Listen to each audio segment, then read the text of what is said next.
a 5-2 trip out west against the National League West. The Phillies will head back within their own division beginning tonight. It's game one of a 3-game series against the New York Mets. It's also the start of 15 straight against the National League East. Not only 9 here at home, but also 6 on the road against the Marlins and the Atlanta Braves. Hi, everybody. I'm Tom McCarthy, along with Gary Matthews. Wheels will be along in just a little bit. All right, Sarge, just as Jimmy Rollins said, this is the time for the Phillies to get some distance between themselves and everybody else. And it's also nice that he has a couple of back-to-back multi-hit games. Yeah, you're right about that there, too. And the way they do that, you got to win the series. First game of the series, always the most important. Now, take a look here at Jimmy Rollins. He's going to have to be in the middle of it simply because he's in that third spot there. A little power might be well to do him well. And let me tell you, he just needs to start to hit that ball hard. He can do it, but he can't put pressure on himself by trying to do that. He started on Wednesday, as a matter of fact. See what he's done against the New York Mets in 61 games. What I like about it, that running game there, 22 stolen bases, those 9 home runs. And again, though, got to stay within himself there, Tom, if they're going to win these games. Yeah, he has challenged not only himself, but also the rest of his team to win another division. They've won 4 consecutive, and let's face it, they've had the number of the New York Mets over the last handful of years, and Jimmy certainly has pointed that out. Well, some roster moves before the start of today's ball game. Vance Worley has been added to the roster to take the place of Joe Blanton, who's been placed on the 15-day disabled list. Worley will face Mike Pelfrey. The first pitch is coming up. Phillies baseball is brought to you by Anheuser-Busch with a reminder from Budweiser. Great times are waiting. Designated driver. By Southwest Airlines. Southwest Airlines' new Rapid Rewards. Unlimited reward seats and no blackout dates. By Toyota. Toyota offers fuel efficiency you'll love. Only better. By Xfinity. It's TV, phone, and internet reinvented. Only from Comcast. By Citizens Bank. We're for homes. Talk to us today about how we can help guide you to the loan that's right for you. And by Independence Blue Cross. No matter where you are in life or business, we have plans that fit. Go to plansthatfit.com.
Phillies were on the West Coast. They went 5-2 against the Padres and the Arizona Diamondbacks. The off day yesterday, and now 3 against the Mets. But more importantly, not only 3 against the Mets, but 15 straight against the National League East. The Phillies sit atop the division right now, half a game ahead of the Florida Marlins, who Charlie Manuel told me today he thought they were the surprise team right now in the National League because they remind him of the Phillies back in 2007.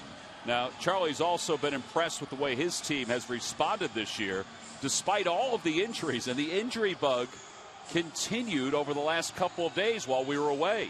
Joe Blanton was placed on the disabled list earlier today, or I guess you could say last night. Carlos Ruiz is probably unavailable for today and tomorrow, and that's why Dane Sardina has been added to the roster.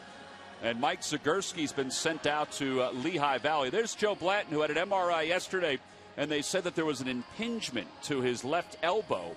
And the hope is that he'll be able to come back, or his right elbow, excuse me.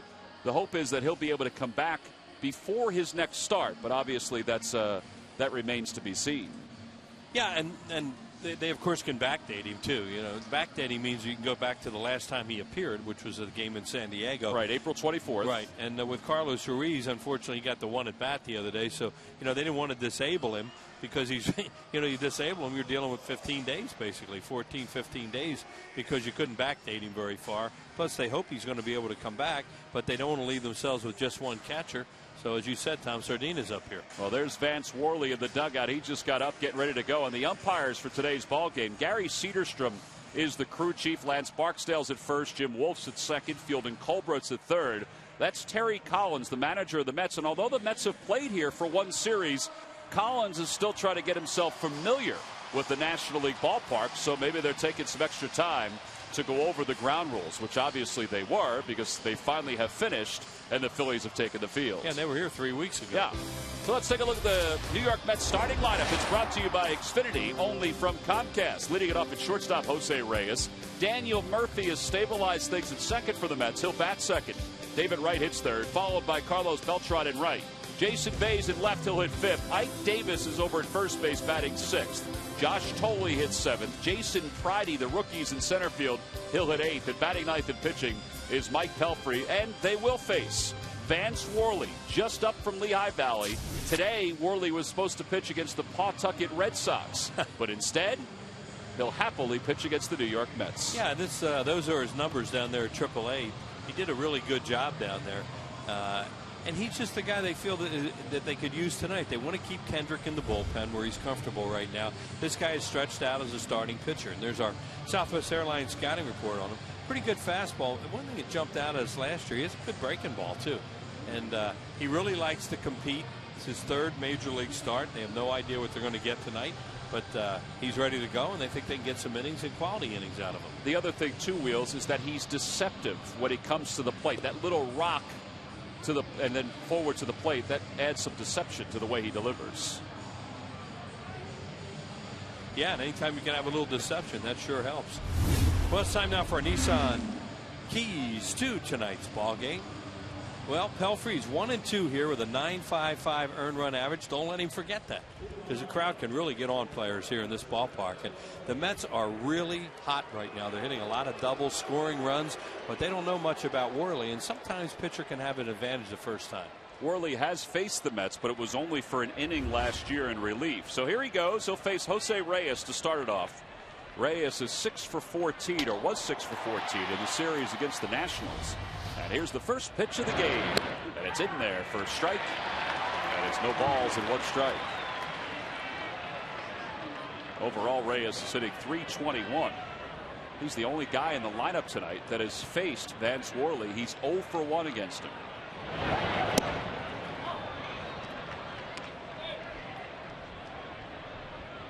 Mets have a couple of guys that are hot offensively. Reyes is one of those guys. He's hitting .375 in his last 8 ball games. Well, he's the key to their team. When he gets on base, he's a problem. He scores. He steals bases. He disrupts everything. And a lot of times they can catch a quick lead on you if Reyes gets on base. They may not even get a hit. He'll just get on. He'll steal. They'll move him over and get him in. Here's the 1-2 pitch from Worley. On the outside corner. Call. Strike 3. Just a straight fastball, but it got some black. One away here in the first. Should mention, too, the wind is howling out to right field tonight. Right and right center. Batting practice, and left-handed hitters were hitting them a long, long way. So you really want to keep the ball out of the air to the left-handed hitters if you're Worley. As Tom said, just a fastball here, and he looked like he caught the outside part of the plate with it. He did. Good pitch. So one away for Daniel Murphy. Murphy overall hitting .293. And he takes a changeup on the outside, or fastball, on the outside corner. 0-1. Murphy's a guy they just can't find a position for. He'd been moved all the way. He'd been in the outfield. He'd been at first. Now he's playing second, but they've always felt he could hit. Well, the last time the Mets were here in Philadelphia, which was just 3 weeks ago, They had Brad Emis playing second base, a Rule 5 pick out of the Blue Jays organization. Well, they returned him to Toronto, and then Toronto that same day traded him to Colorado. So that opened things up for Murphy. And it's 1 ball and 2 strikes to him. Terry Collins in his first year back in the majors as a manager, first year with the Mets. And his team is off to an 11-14 start, but they've won 6 of 7. The 1-2 pitch. Almost got him fishing. 2-2. Brian Schneider handling him back there as you look at Terry Collins. Little backdoor breaking ball there. They tried to sneak by him. Sounded like he may have broken his bat. He did, so it remains 2-2. Terry Collins had 2 different stints as a major league manager. One with the Anaheim Angels at the time, and the other one with the Houston Astros. One followed the other. He was fired from one and then hired just a couple months later by the other. And his team is on a pretty good stretch right now. They've won 6 of 7, as we said, and their offense has picked it up, but their pitching has picked it up too. Look at that ERA over the last 7 games. Yeah, they really did pick it up. You know, they were 8 games under 500 real fast. Tried to go to the outside corner again, just like he did against Reyes, and it misses. It's 3-2.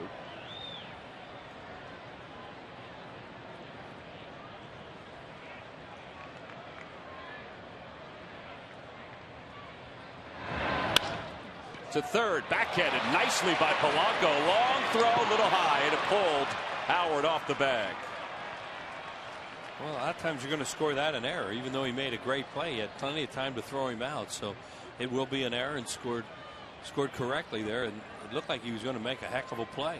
Yeah, because it's 2 separate plays. It's the play to get to the ball, and then when you have time to make the throw. Right, he had plenty of time because the ball was hit hard. You see, he had time to crow hop, get set, and then just made a wide throw. Phillies are one of the better defensive teams in the league here early in the season. That's their 10th, only their 10th error of the year. So 1 out, runner on first. David Wright is the hitter.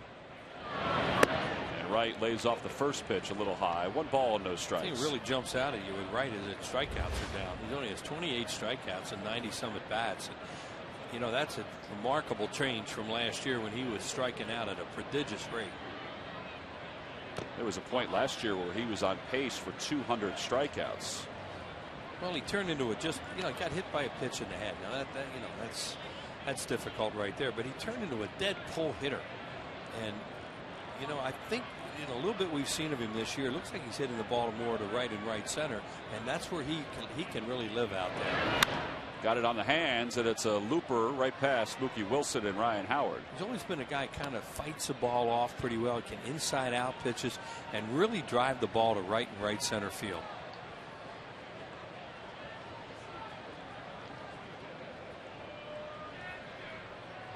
Yeah, the count's 1-2 because there was a check swing foul early in the count. And there's another foul. So it remains 1 ball and 2 strikes.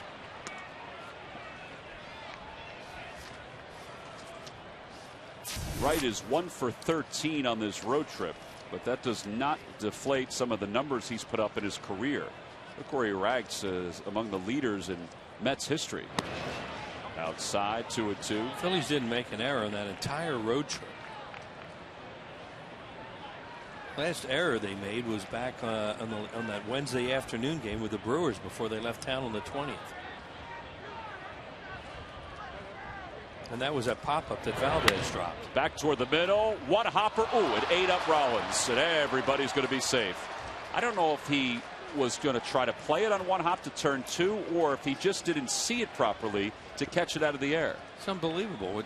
Yeah, two mistakes here in the first inning for, unfortunately, for a rookie pitcher by a team that hadn't made an error for so long. I think the first thing you said, the ball ate him up. You know, it had a lot of spin when it hit. And he's just going to trap it right there and maybe get a double play, certainly get an out, because the runner at first had a hold because he thought he might catch it in the air. That's really tough. You know, now he's got to pitch through this. So 2 errors, 2 base runners, 1 out for Beltran, hitting .280 with 3 home runs. And Beltran takes a changeup for a strike, 0-1. Yeah, this guy's hitting .310 left-handed, .208 right-handed. And he's riding a 7-game hitting streak.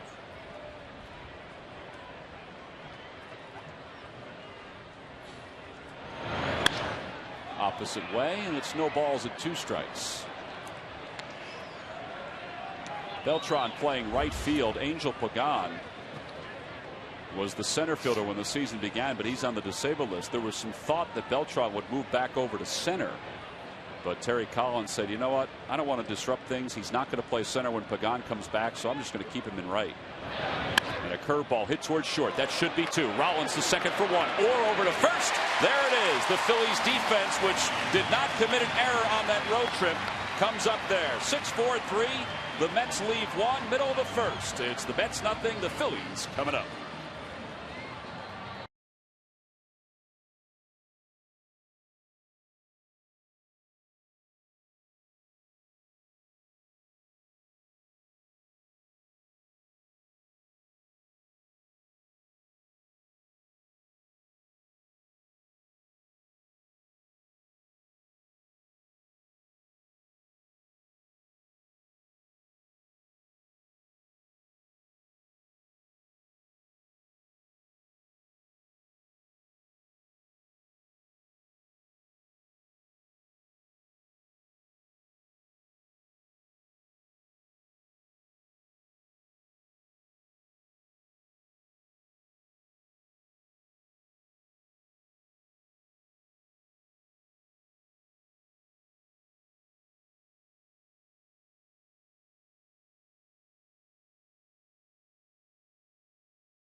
The first, let's take a look at the Phillies starting lineup for tonight's ballgame. Brought to you by Xfinity, only from Comcast. Leading it off in center, Shane Victorino. Placido Polanco bats second. Jimmy Rollins hits third, followed by Ryan Howard in the cleanup spot.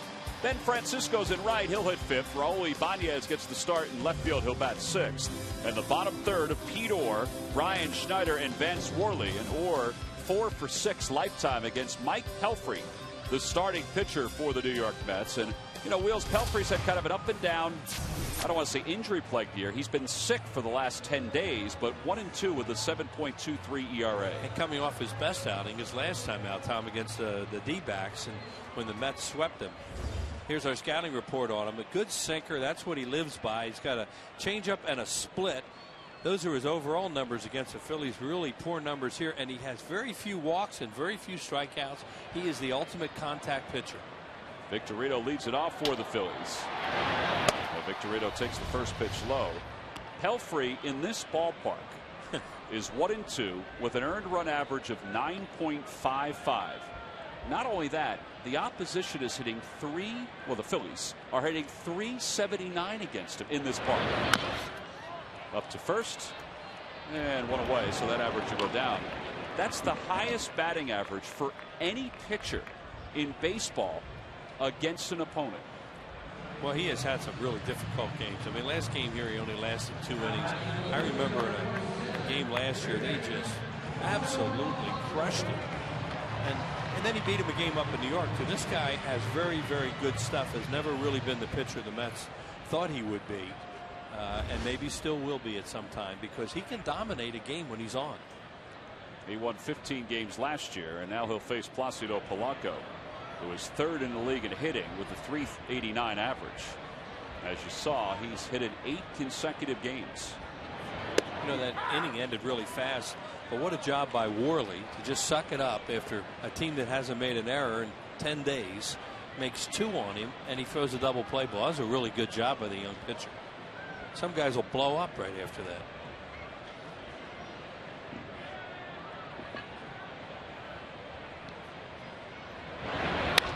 In the air to center field. Pridey started back. Now he's coming in and he makes the catch.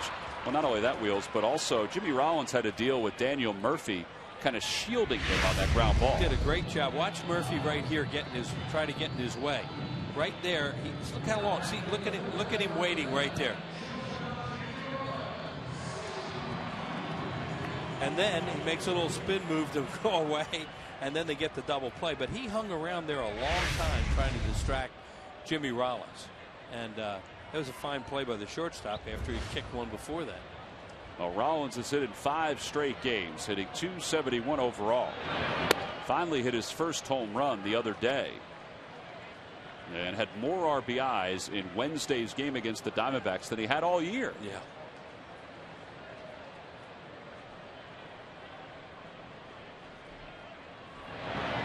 Line drive, base hit down the right field line. Beltran cuts it off nicely, and Rollins is held to a single. He was really playing Jimmy to pull. Beltran can't move anywhere near the way that he used to. Tom mentioned he's not playing center field anymore. So he got on that in a hurry on a ball that when it left the bat looked like a double into the corner. You'll see after Jimmy hits this, and he's really quick on that sinker. Look how Beltran where he was playing, and then he's able to get over quickly and cut the ball off. Watch Beltran. You know, he's just not the same player that he once was. He was about as good an outfielder as you see in baseball. So with 2 outs and a runner at first, Ryan Howard is the batter. Howard overall with 4 homers and 21 RBIs. There goes Rollins moving on the first pitch, and no chance for Tolley to throw him out. That's a heck of a jump. Well, they've seen enough of Pelfrey over the years, and that's another thing we forgot to mention. You can run on him. And you know, Jimmy went on first movement.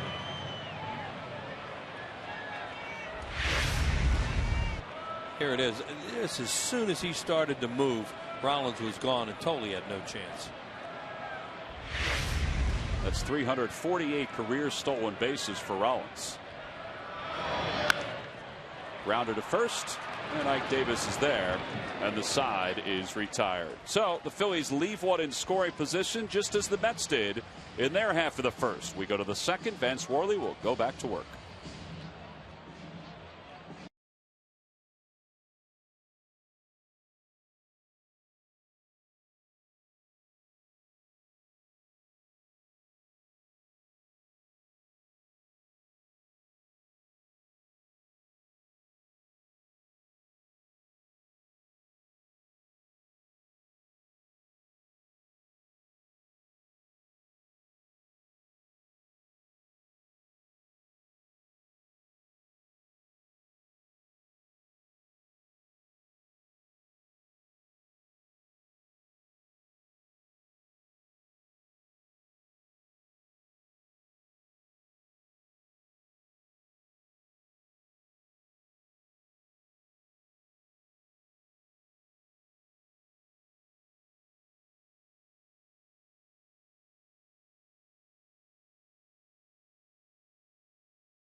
For your lawn, visit your local Lowe's for savings and a free MLB fan guide. Compliments of Scott's. Top of the second, scoreless game. Jason Bay leads it off for the Mets. They're kind of happy to get this guy back. Yeah, Jason Bay back from a number of different issues. Last year it was a concussion that kept him out for really the second half of the year. This year it was an oblique strain, and you see what the Mets have done since his return. Well, he was a big free agent signing a couple years ago. And you mentioned he was hurt all last year, basically, and wasn't hitting for much power early in the season. This is another guy that can flat out pound it to right and right center too. 1 ball, 1 strike the count to Bay. And a fastball for strike 2. He can hit the ball out of that city field to right and right center field, and that's a long shot to the opposite field.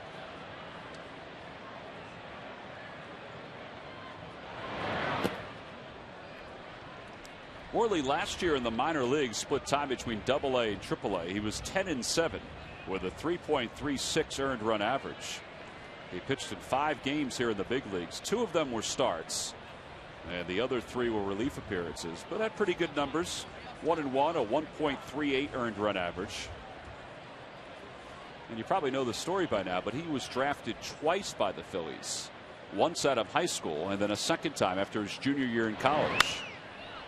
Towering fly ball to right. Francisco battling the wind. It's taken him all the way over toward the line. 1 away here in the second. Yeah, it's going to be exciting when balls hit out that way tonight.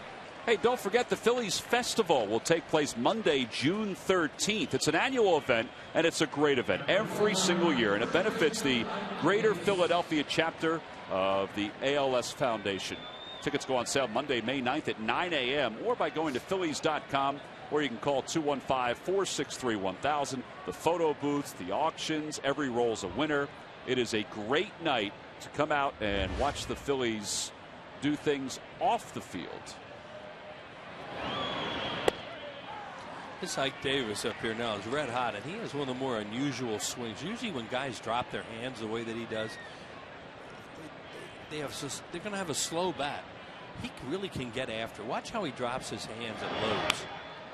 And he can really pull the ball and hit it a long way, and you wouldn't think you could with that swing. Overall hitting .352, and he's done much better against right-handers than left-handers, which I guess you would suspect. It's a good-looking hitter. 0-2 the count, the pitch. That just missed. Worley thought it was there. And it's 1-2. Vance Worley's been right around the plate with all his pitches so far. And not in the middle of the plate.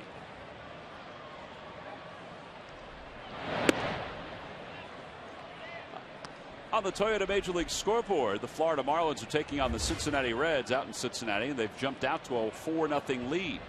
3-run home run by John Buck. Marlins are half a game behind the Phils.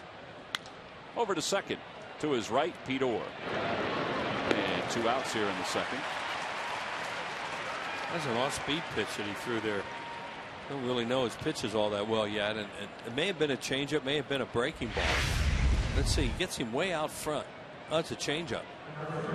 Up a little bit, but it really fooled Davis. You can see he just rolled it over. I asked Brian Schneider today if he was going to talk to Dane Sardina about Vance Worley, because he hasn't caught him since spring training. And Brian already had a conversation with Dane, who was up from Lehigh Valley. But Dane only caught one of Worley's starts at AAA. Eric Kratz caught the other 3. But they were going to meet again and go over some of the tendencies that Worley has as a pitcher. Well, anytime you can throw a changeup to a left-handed hitter, and you just threw another one there, that's really effective. There's Dane Sardina, who Tom was just talking about. Up here is a third catcher right now, or maybe a second catcher, depending on Carlos Ruiz's condition. He's certainly not going to play for a while. 1 ball, 1 strike the count to Tolley. Inside, 2-1. Yes, Sardina may get a chance to even play tomorrow, because Jonathan Neese is a left-hander, will pitch for the Mets. A couple home runs for the Phillies last year when he was up. Swing and a miss, 2-2. It's not like he's throwing overly hard, but he's throwing enough changeups and breaking balls right now to keep them off balance, and they have a lot of left-handed hitters in this lineup. 2 balls, 2 strikes the count to Tolley. Fastball so far, the highest we've seen on the board is 91.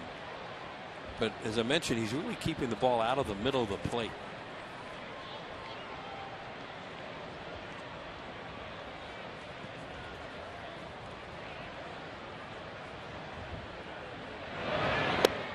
tried to check his swing, and they thought it was a strike on the call. Gary Cedarstrom didn't think so. Wow. I don't know what that was except the low. Boy, oh boy, that's a good pitch. A strike. Man. Well, he was giving Vance Worley the corners in the first, but those two must have been just off the corner, according to Gary Cedarstrom. I don't know. They look pretty good. Well, the one before that's a strike. Just, you know, everybody can miss one. He missed one, but unfortunately, it was a strike 3.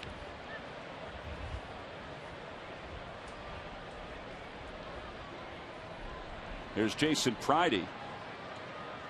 Pridey was hitting 186 in the minors when the Mets called him up.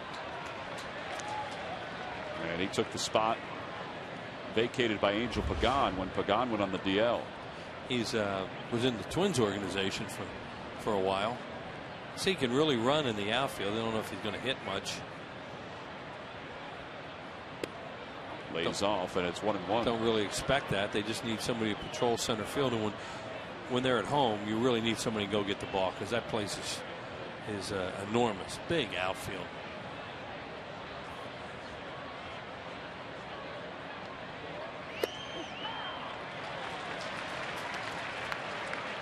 Good location of his fastball. A young pitcher, hasn't pitched in the big leagues much. Very impressive early on.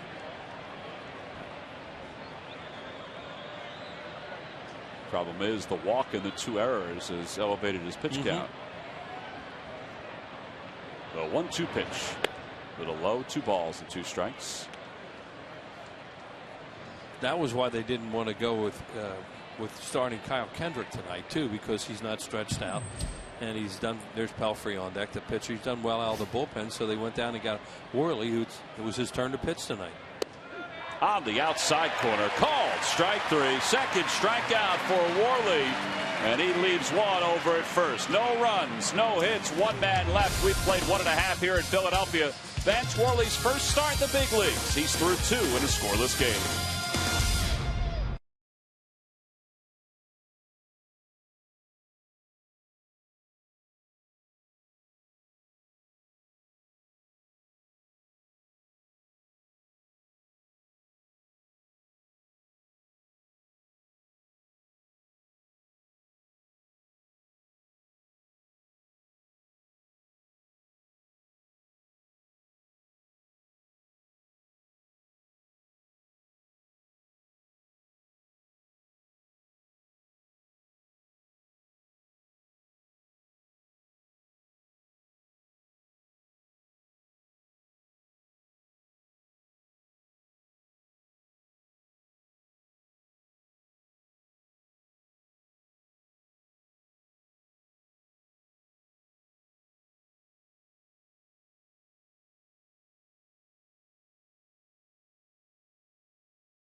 Baseball insight from the skipper and a little Phillies history from Bill Giles. It's the Charlie Manuel Show this Sunday at 1, only on PHL 17.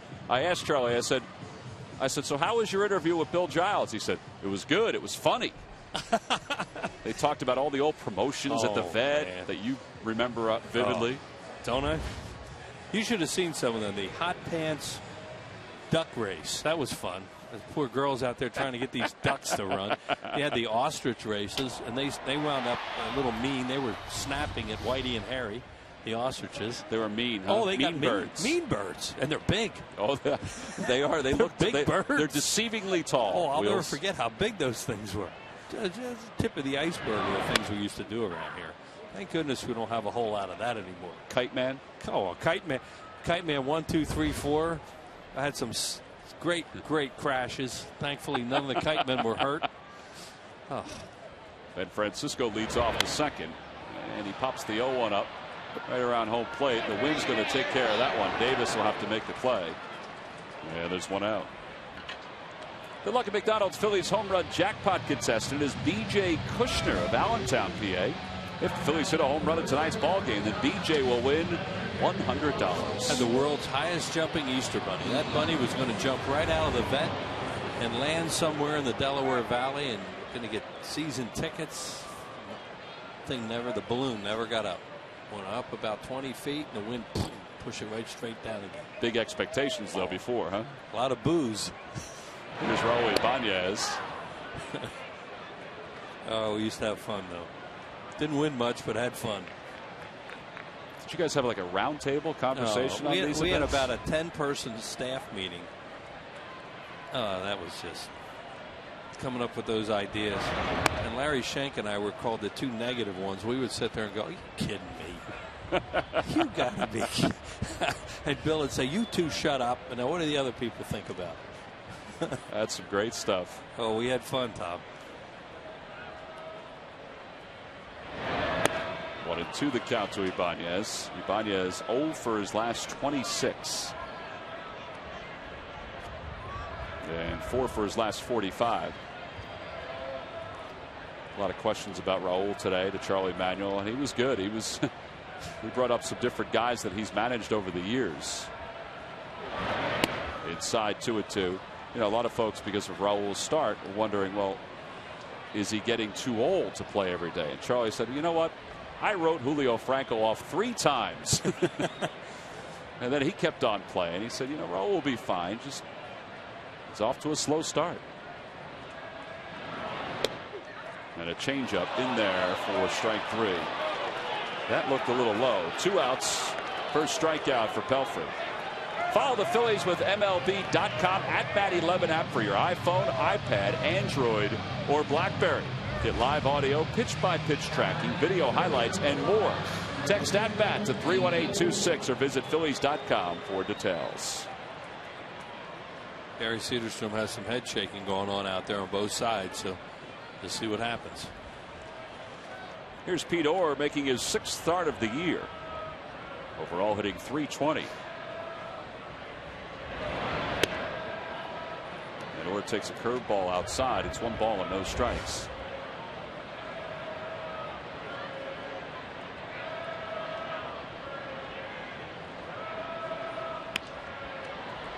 Orr was 3 for 4 in the last series against the Mets. He had a couple of hits in a start against New York, and then had 1 hit as a pinch hitter. He got 13 at bats on the road trip. He was 3 for 13, so he's getting a little more playing time against right-handers. Change up 1-2. On the Toyota Major League scoreboard, Nationals and the San Francisco Giants getting together tonight down in D.C. It's 2-0 Nationals. Lance Nix, a 2-run home run. That's Tim Lincecum started that game tonight for the Giants. Yeah, Lincecum walked 6 in his last outing against the Atlanta Braves. And not off to a great start tonight. Ground to right side. Daniel Murphy stays with it. And the Phillies go down in order here in the second. So 1, 2, 3, bottom of the second.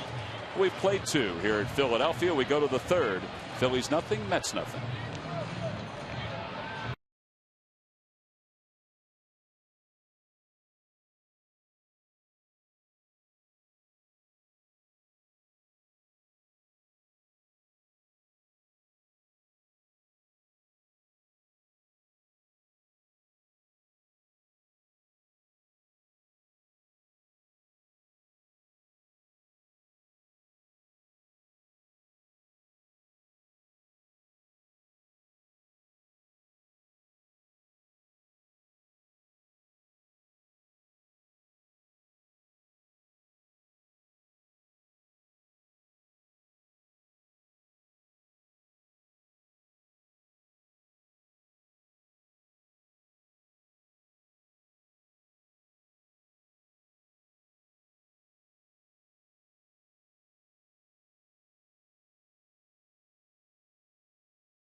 Phillies.com. Go to the fans section for all the information. And Wheels, please submit your answer on the subject line.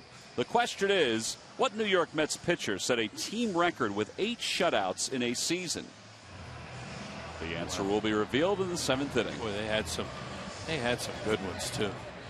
And the New York Mets, they never pitched a no-hitter, right? Never pitched a no-hitter. Mets and Padres, I think, are the only two, Padres, right? Yeah. Might be one more. I think it's the Mets and the Padres. I think it is now the Rays. That's Rays it. finally got one. Rays right? did get one. Yeah. Well, the Mets will not get a no-hitter tonight. Jimmy Rollins is taking care of that. Mike Pelfrey leads off the 3rd against Vance Worley. And Worley pounds a strike, and it's 0-1. Boy, 8 shutouts in the season. Pelfrey, 57 strikeouts in his career and 210 at-bats. And a grounder to first base. And Howard will run it to the bag, 1 away. Oh, we mentioned the Nationals are facing the San Francisco Giants right now. The Nationals are next up for the Phillies in this string of 15 straight against the National League East. After the off day Monday, Tuesday at 7:05, it's a Hatfield Dollar Dog Night at the ballpark. Jason Worth and the Nationals coming to town for the first time. Get your tickets by going to Phillies.com. Limited seats are still available. You might be able to wrestle a seat behind the dugout where Dad can explain some of the intricacies of the game. As Reyes takes the first pitch low. Both sides cheat up a little bit with Reyes. Polanco at 3rd, and even Ryan Howard. Now he backed up a little bit after one pitch, but he will bunt too. In the air to shallow right. Francisco gets under it. 2 outs. It's another out on a changeup from Worley. That's really impressive, the way he has used his changeup to this predominantly left-handed hitting lineup tonight. Watch Reyes get way out in front. Reyes, of course, a great fastball hitter. He loads, swings at a fastball, but it's not. It's a changeup. Just that little bit of timing where you're out front like that. Pop the ball up instead of driving it. So 2 outs here in the 3rd. Daniel Murphy's the batter. And the whole thing about throwing a changeup, we talk about it all the time, is your arm speed. The arm has to come with the same speed as it does with the other pitches, or they'll say you slow your arm up a little bit. The hitter's eyes go, oh, that's a changeup. Yeah, and it's not only the arm, the windup, everything has to be the same. It has to be the arm speed. Yeah, if you change something like that, major league hitters will see that. 2-0 pitch to Murphy. Off the end of the bat, a flare to left. It's a base hit for Murphy. First hit of the night for the Mets. That's why he's a good hitter. He's been up twice tonight, and he's hit 2 balls the other way.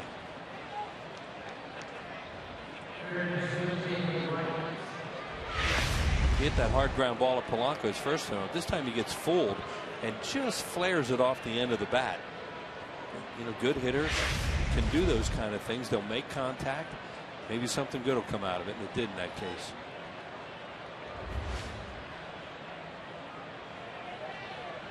Now with 2 outs and a runner at first, David Wright hits for the 2nd time. And a pitch outside. It's 1-0.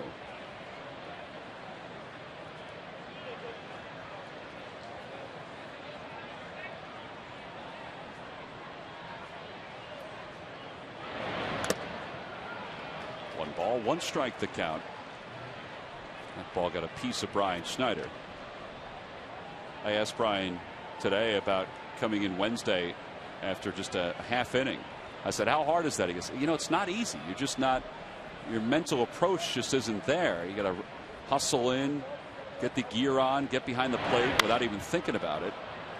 Said you haven't been really part of the meetings or anything like that to discuss the game. He said, honestly, I hadn't caught Cole Hamels since spring training.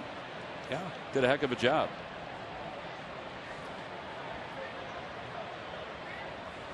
One and 2 the count. Inside, 2 balls and 2 strikes.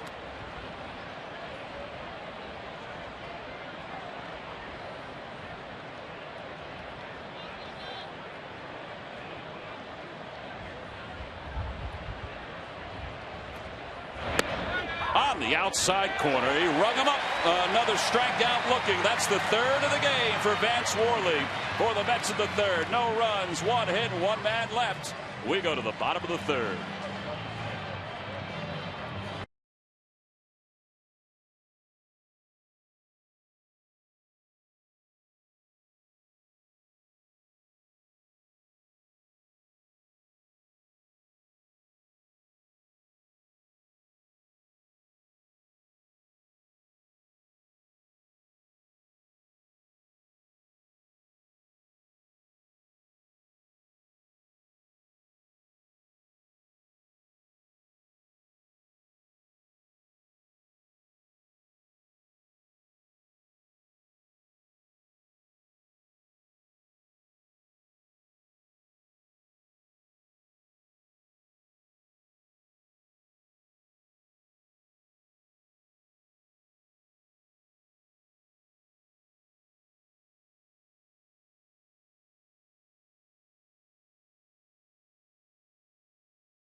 An easy drink at Busch Light by W.B. Mason. Who but W.B. Mason for amazingly low office product prices? And by the Pennsylvania Lottery. Benefits older Pennsylvanians every day. Last of the third. Another gorgeous night here in South Philadelphia. The Phillies returning home after a 5-2 road trip. Temperatures have dropped somewhat today. It was warmer earlier today.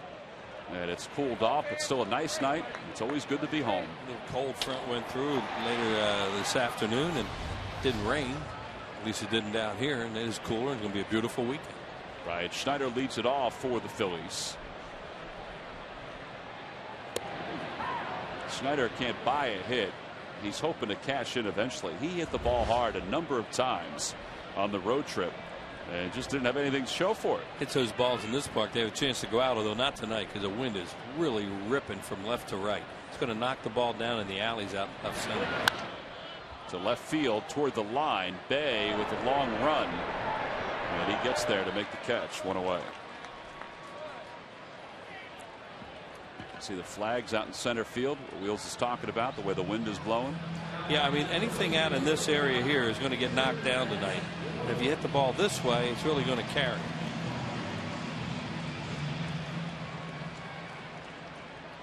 The outfielder, the left fielder and the center fielder can play shallow, and well, of course, the pitcher's up right now, but they can play a lot more shallow than they normally do because it's going to be tough to hit the ball over their head. Worley's still looking for his first major league hit after 3 at-bats last year. He didn't get a lot of at-bats in the minor leagues, but he does have 2 career minor league home runs. Hit one at Double-A when he pitched a shutout against the Washington Nationals Double-A team, the Harrisburg Senators. Won the game 2-0 and hit a home run. And there's one toward right center field. Beltran's not going to get there. It's the first big league hit for Vance Worley. That ball will be headed to the Phillies dugout. Helfrey has it right now, and they're going to call for it. There you go. Like Davis has it now. Now he's going to toss it over the Phillies dugout. There it goes. And he'll eventually get that. There's no telling what he'll get originally. There he goes. He hits a little dunker out there. Helfrey comes with a fastball down and in and floats it out there. Sometimes they'll give that first major league ball with all kinds of nasty stuff written on it and all disfigured. And guys that aren't onto that go, oh, man. Then they'll give him the real one. It's amazing how many guys aren't on it. Yeah. There's Victorino, who grounded out his first time up. I'm sure Frank Koppenbarger is already taking copious notes right now about that, about eventually writing something nice on that baseball for him. The real one. He'll have to find his way back down from the TV booth. Once in a while it comes up for a visit, yeah. But that's how they do that, and they do a really nice job with it too. When they get the real one, it's a terrific memento for a player. 2-0 the count to Victorino.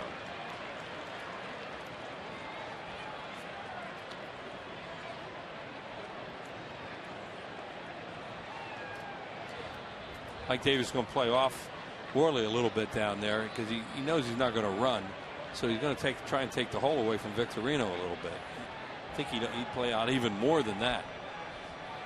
And they're just going to give him a little look there to just keep him a little bit close and then jump out right away. Over for a strike, and it's 2-1. Victorino is wearing a microphone tonight. You see it on the top of his jersey. He's wearing it for us. So we'll take a listen in, hopefully a little later on. Yeah. Something good will happen down there. You know he'll give you material. 2 balls, 1 strike the count. Grounder towards second. Murphy, big hop. There's one, and that's all they'll get. Well, Worley's got. Thank goodness Reyes didn't throw. Victorino runs so, but then we got to tell Worley, if you're ever going in there and that guy's got the ball, get down, because he comes low with his throws and nobody throws it harder. Now Victorino's flying down the line right here, so Reyes doesn't even throw it. But if that was going to be close, I don't know. Worley was up so high, I don't know what Reyes could have done then. But you want to make sure you slide when you go anywhere near him, because he's got one of those little, he's kind of a low release point. And he'll just throw it too. Oh, and he throws it hard. He did that to Ryan Howard the last time that these two teams faced each other here at Citizens Bank Park. He has that reputation as a middle infielder. If you're going into second, get down. Victorino goes. That's a strike. The throw not in time. 2 steals this evening for the Phillies. 1 for Victorino, 1 for Rollins. The Phillies have a runner in scoring position. Not much Toldy could do on either of those steal attempts. No, they're on Pelfrey. They have something on Pelfrey that they've seen, and they're going on first movement both times and steal it easily. He's already popping up and safe.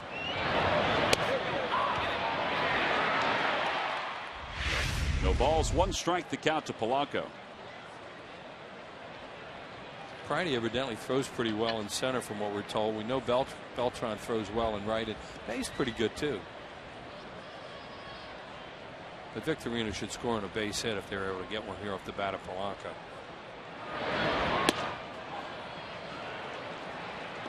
Outside, 1 ball, 1 strike to Polanco. See his numbers with runners in scoring position and 2 outs. Can you imagine if a guy could keep that up? 8 for 10 so far. Yeah, that's 800. That's probably not going to happen.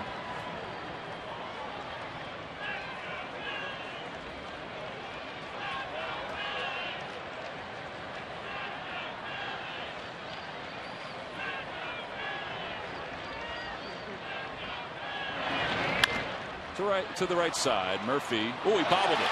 And his throw is in time to get Polanco. Just got him by a step or so. And the side is retired. No runs, a hit, 1 man left in scoring position. We're through 3 here in Philly. Mets nothing and the Phillies nothing.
faster or for less than WB Mason.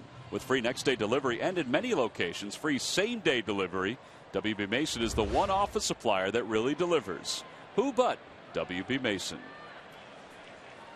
3 in the books here in Philadelphia. We go to the top of the 4th. Beltran, Bay, and Davis for the Mets against right-hander Vance Worley.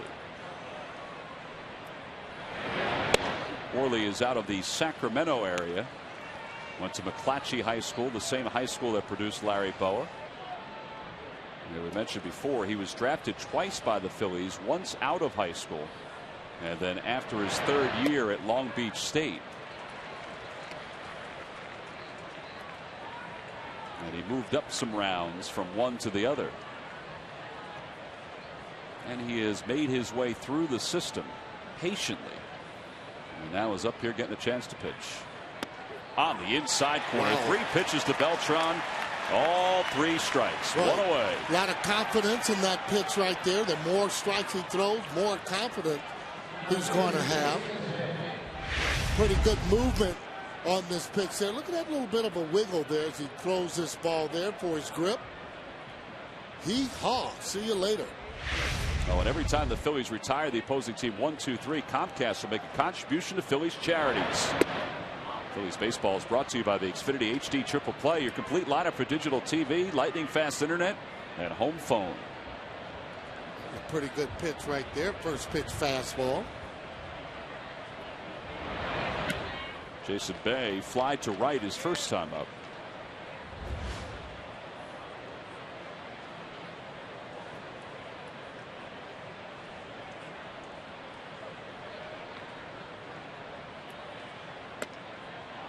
You know, 3-0. It's the first time tonight he's gone 3-0 to a hitter. He gets aggressive when he throws that first pitch there. I thought that was a first pitch strike. Didn't get it.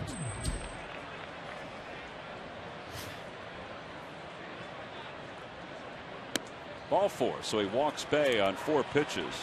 Second walk issued by Worley. And a 1-out base runner. He'll bring Ike Davis to the plate.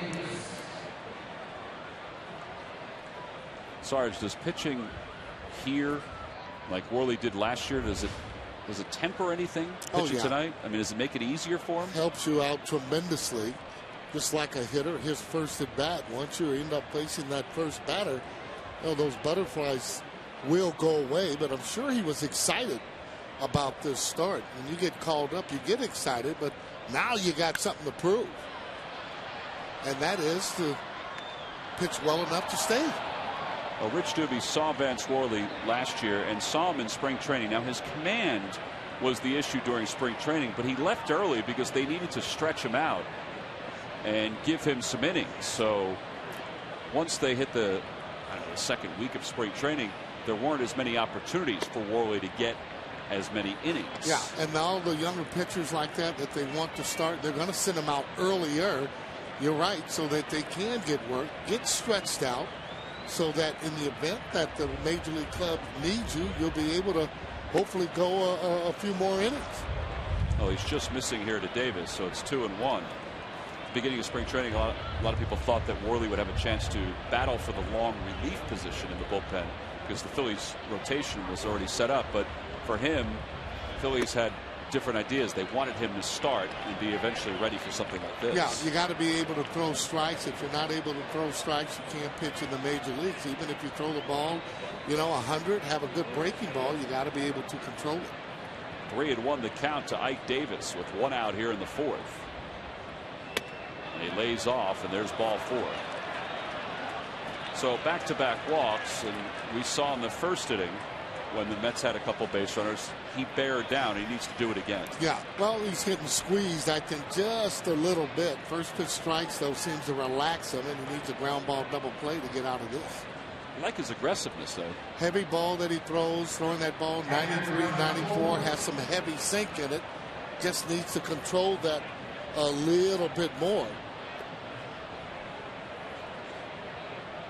Well, Josh Tolley walked his first time up. Let's see if Worley can handle him and try to get through this 4th.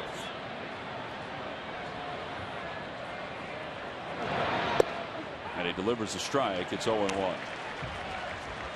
got pretty good movement, on his pitches. Sometimes umpires that aren't used to pitchers don't know the movement on their pitches, therefore they'll miss some.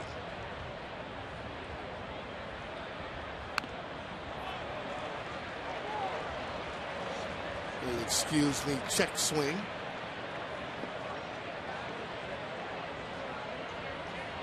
Well, so far, too, not afraid to pitch inside, and he's done that. Did it to David Wright a couple times. 0-2 the count to Tolley. The pitch. Outside and high, 1-2. Well, continuing our tour around the National League East on the Toyota Major League Scoreboard, the Braves have taken a 2-0 lead over the Cardinals. Jason Hayward hit a solo home run. Not all the news out of Atlanta is positive, though. Pitch upstairs, 2-2. Roger McDowell, their pitching coach, has, I guess for lack of a better term, been suspended for the time being, as the Braves and Major League Baseball investigated an altercation he had with a fan or fans out in San Francisco. Outside to Tolley, 3-2. This is huge right now. Doesn't want to walk him in this situation. Could have the runners actually running here. Needs to be able to throw a strike. Doesn't have to be a great one, just a good one. Let's see what the runners do. They don't go, and the pitch popped up. Left side. Rollins is there. Infield fly rule is called, and a basket catch by Jimmy. 2 outs. He has a lot of confidence in his game. I mean, when he's getting hits, he's feeling good. He's happy. He's smiling. But in that situation, though, infield fly rule, even if he drops it, the guy's out. So here it is here. Look at that. Jams him. Good pitch there, 3-2. Getting ready to say something about Willie Mays there. Confidence, character, style, all those things, right? When you're hitting, I'm telling you, everything feels good. Just the opposite when you're not. 2 outs for Pridey. Now, are you careful with the 8-hitter with runners on first and second with the pitcher up? Well, I think he still has to continue to throw strikes, but you just don't want to throw it down that middle if you get behind, because you do have that pitcher up next. He's fighting with his control some.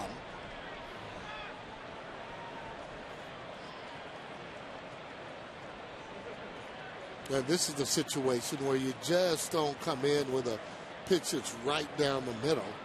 He's in a fastball count here.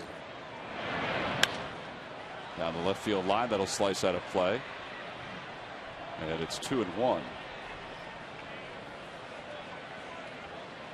I guess as you get deeper into games, not so deep where you don't expect a pinch hitter, but you can work around the 8-hitter to face the pitcher. Well, you can, especially when the score is tied.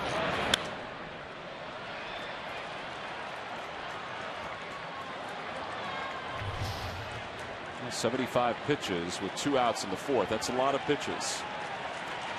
The 2 errors didn't help. No. The walks haven't helped, but still he's battling. Yep. Yeah, that's what you like to see when pitchers do. The 2-2 pitch to right field. Francisco hovering back. He's there, makes the catch, and the side is retired. No runs, no hits. 2 more left. The Mets have left 5. We go to the bottom of the 4th, scoreless.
into what Shane has had to say. Want to race? Hi, Nancy. How are we doing today? Good, good. Hey, how are we doing today? Philly, how you doing, baby? You got room, you got room.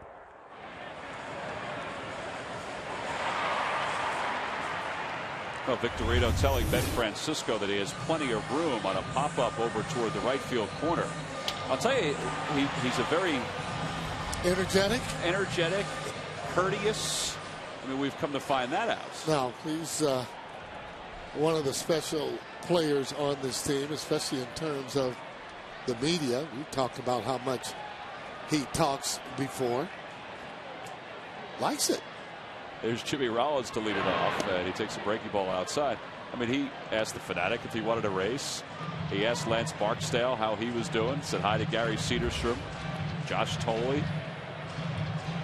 Yeah, let me tell you something. He'd have a wooden Indian out there. He'd go by and talk the ears off of that guy. Let me tell you something.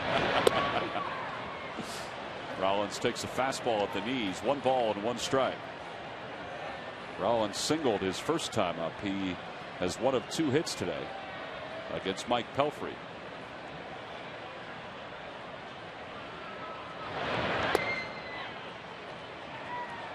Pelfrey starting to get a lot more sink on his pitches. Early on, he was getting the ball up, consequently getting hit. His last game going into 7 innings because of that sinker. And pitchers getting ground balls when they're throwing sinkers. A liner toward right center field. Beltran not going to get there. He cuts it off on 1 hop. And Rollins is 2 for 2. His 3rd straight multi-hit game. And that'll bring Ryan Howard up with the runner aboard. And speaking of Ryan Howard, it's time to take a look at our Coors Light Cold Hard Blast. This is his homer from the other day in Arizona, Sarge. Yeah, that came there on the left side as he just drives the ball. Well, when he gets a hold of it, it goes a long way. Well, this is called the Coors Light Cold Hard Blast, and he blasted it. Well, his problem is just making solid contact. When he makes solid contact, there's no ballpark in the league that can hold him. Now, Phillies have stolen 2 bases against Pelfrey. This ballpark has traditionally gotten into his head. And you wonder if the base runners, and both have been left at second, can get into his head where the Phillies could put an inning together if they try to run on him. I think they still need to go on and run. And that will put pressure on him, especially once he gets into scoring position. Now keep in mind, too, if he goes and have the mindset he knows he's safe, he can keep going to third base. Especially the way they have the shift on for Ryan Howard. Yeah, if the ball goes to the right of the bag and nobody else covers, he'll win the foot race against David Wright back to the bag.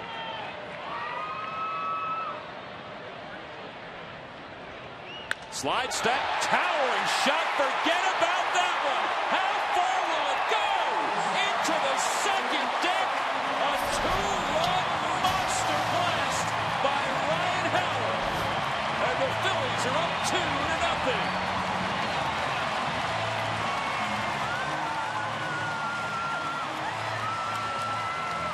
Well, that's what happens when you split your concentration. Again, starting there at that number 3 spot, getting on, already stole a base. Fastball coming in, didn't get in. You can see it out over the plate. He knows that it's gone. Look at it before he hits it, just going on sound. Oh, my. About 5 rows up in the second deck. We just did that Coors Light Cold Hard Blast. We could do it again. Look at this, though, how his head is down on it. He's got a little bit of an uppercut swing, and he's going into that little cape again. And a line drive by Francisco. He's thinking 2. Because Pridey was playing so deep, and he'll hold up after 1. You know what? He might have had a chance if he starts right out of the batter's box. That's what Pete Rose used to do quite a bit. And the reason, too, though, when that fielder's going over to the side, he's got to turn all the way around to throw the ball to second. But you got to have that in your mind, though, when you hit the ball. Good to see him on base. Hadn't been getting a lot of hits at all. So 3 straight hits for the Phillies against Pelfrey. That was a long home run by Howard. Oh, the sound of it.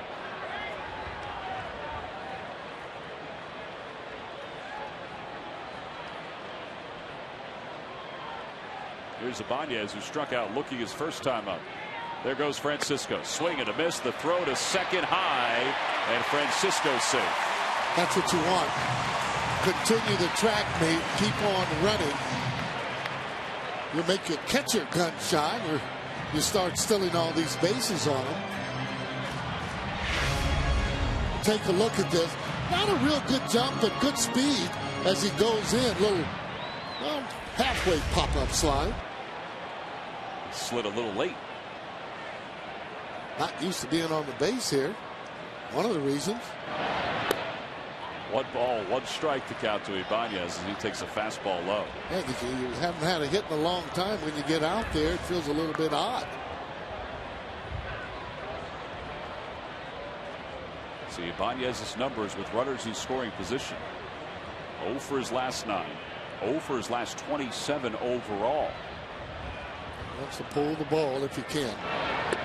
Lays off, and it's 2-1. Oh, that home run by Ryan Howard made a winner out of B.J. Kushner in our McDonald's home run jackpot. B.J. from Allentown, PA, and he'll take that. Well, you're right about that, though. When he hits him, it's just you marvel over how far the ball is going. You do. You just take a step back and just go, oh, my.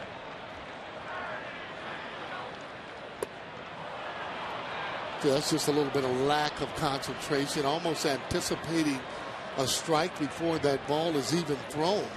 And that's another true example of being into a slump, not being patient. Well, everybody have seen Ibanez knows that he is a patient type of hitter. And even a veteran will start to get a little nervous at times when you're not hitting the way you should. Start to press some. And he's down on strikes for the second time tonight. 1 away. Phillies baseball is brought to you by Chevrolet. See your local Chevy dealer. Visit ChevyDealer.com. By Citizens Bank. We're for homes. Talk to us today about how we can help guide you to the loan that's right for you. And by McDonald's. I'm loving it. Phillies lead it 2-0 here in the bottom of the 4th on a long 2-run home run by Ryan Howard. Have a runner at second for Pete Orr, who's 0 for 1.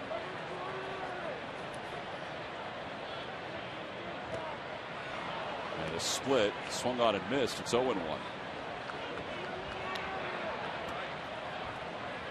Sarge, I don't think this has ever happened to you, just knowing you, but I really think that this great ballpark gets into the heads of the other team. And I think this ballpark, and the numbers back it up, get into Mike Pelfrey's head. Well, the fact is, pitchers that come here don't like throwing. Hitters that come here love this ballpark. When you talk to all of the hitters, just with the background alone. Off the end of the bat towards center. Priddy stutters a little bit, but makes the catch. And now there are 2 outs. And the Phillies have fouled to get that runner to third. He's still at second now with 2 away. Yeah, you can always look at those kind of plays. However, not getting a particular runner over.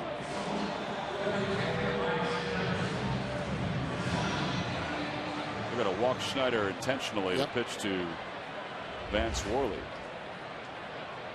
But tell me what that's like, Sarge, if a park can get into the head of a player. Well, first of all, what will happen is that you'll try too hard to make your pitches. You end up making bad pitches. And the same as when a hitter is really hitting that ball good. What will happen? The pitcher tries to make perfect pitches on them. They end up making mistakes to the hottest guys on the team. You know, when they're in a slump, pitchers just throw the ball and they're hitting their spots. And not only that, guys like Ibanez helping the pitcher out.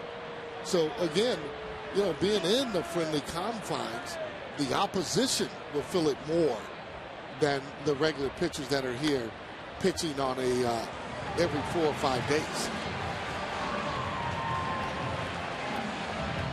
Hey, the Phillies Baseball Academy is open for business. Call 610-520-3400 for more information. Or go to PhilliesCamps.com. 14 great locations, 10 weeks to choose from. It includes an official Phillies Baseball Academy uniform and a trip to Citizens Bank Park. Again, go to PhilliesCamps.com for more info. Runners on first and second. Vance Worley, who had his first major league hit his last time up for a second time tonight. And a breaking ball over for strike one.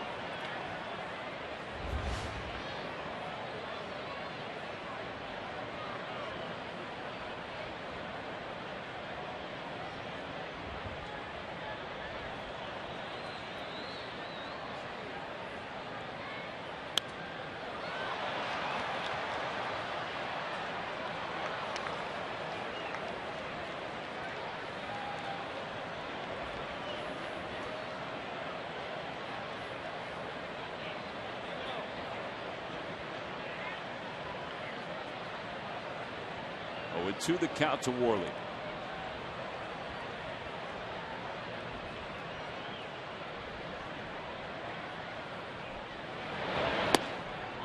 Down and away. 1 ball, 2 strikes. Pelfrey wanting that split on the outside part of the plate.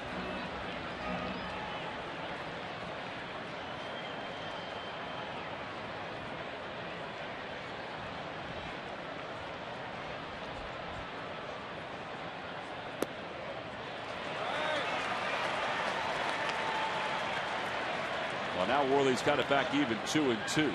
Yeah, should get a fastball here. Pitchers don't like to go to 3-2 when they're throwing to their counterparts.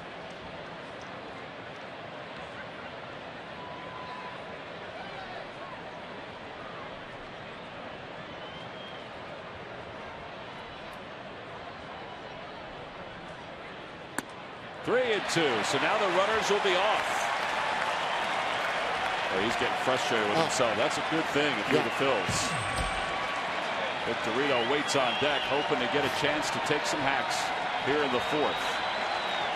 Phillies have already scored 2 on the home run by Howard.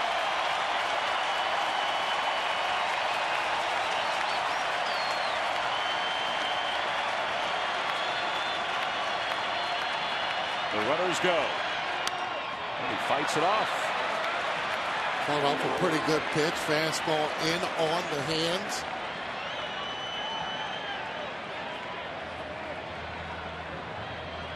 Well, he worked himself in a situation where he's got to throw a strike.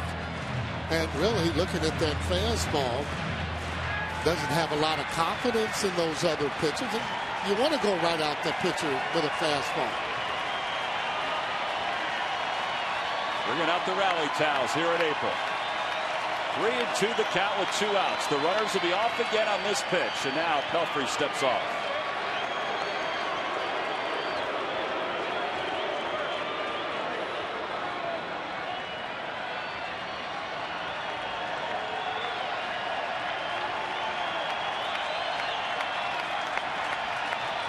There they go. And he fouls off another one. Boy, he's taking a nice swing up at the plate. Well, I think what you said, too, he's throwing these fastballs, so Worley's expecting the fastball. He's looking for a dead red, trying to get on top of it if he can. Line drive to center field will do the trick. This place will go crazy if he gets a hit. Oh, boy. Even if he fouls off another pitch, it might go crazy.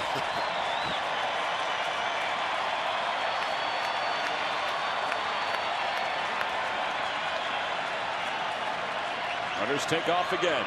Swing and a miss. He got it. Well, he made him work a little bit. He threw a few extra pitches. Worley's down on strikes to the side. He's retired. Well, Ryan Howard has made sure the Phillies will take a lead into the 5th. Why? Well, he teed off on a fastball from Mike Pelfrey. He hit it into the second deck here at Citizens Bank Park. And the Phils lead it 2-0 as we go to the top of the 5th.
news, weather, and sports all in just 30 minutes. PHL 17 News at 10, powered by NBC 10.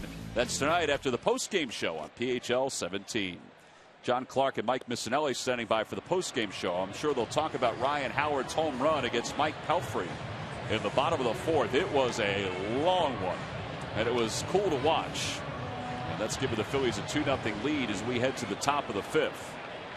It'll be Pelfrey, Reyes, and Murphy. It's kind of a big deal that Worley was able to get the number 8 hitter to end the fourth, because now he begins the fifth against the opposing pitcher. Now, big inning. You need that shutdown inning after you scored some runs. Keep that momentum on your side. There's a strike at the knees. It's 0-1.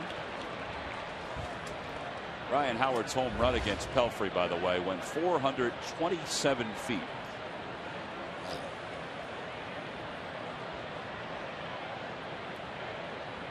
May have been climbing too into that second deck. Yeah, you always think that once it does hit that second deck that it had a little more distance, to go.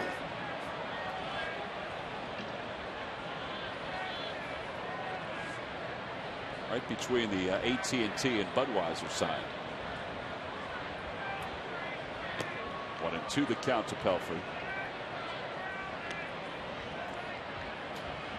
In Worley's 4 outings down in the minors, he went 6 innings the first 2 times, and then the last 2 times he went 5 2/3 and 5 innings.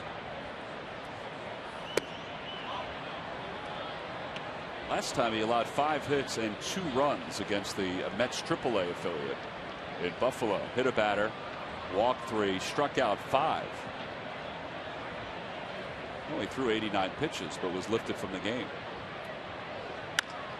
To right field, and Francisco is there.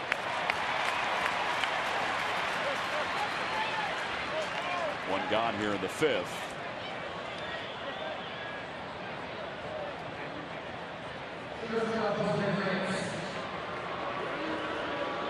Some Mets fans mixed in with the Phillies fans, but it's nowhere near the way it is up in New York when the Phillies fans head to Citi Field. Oh. I mean, you can see them everywhere. Oh, boy.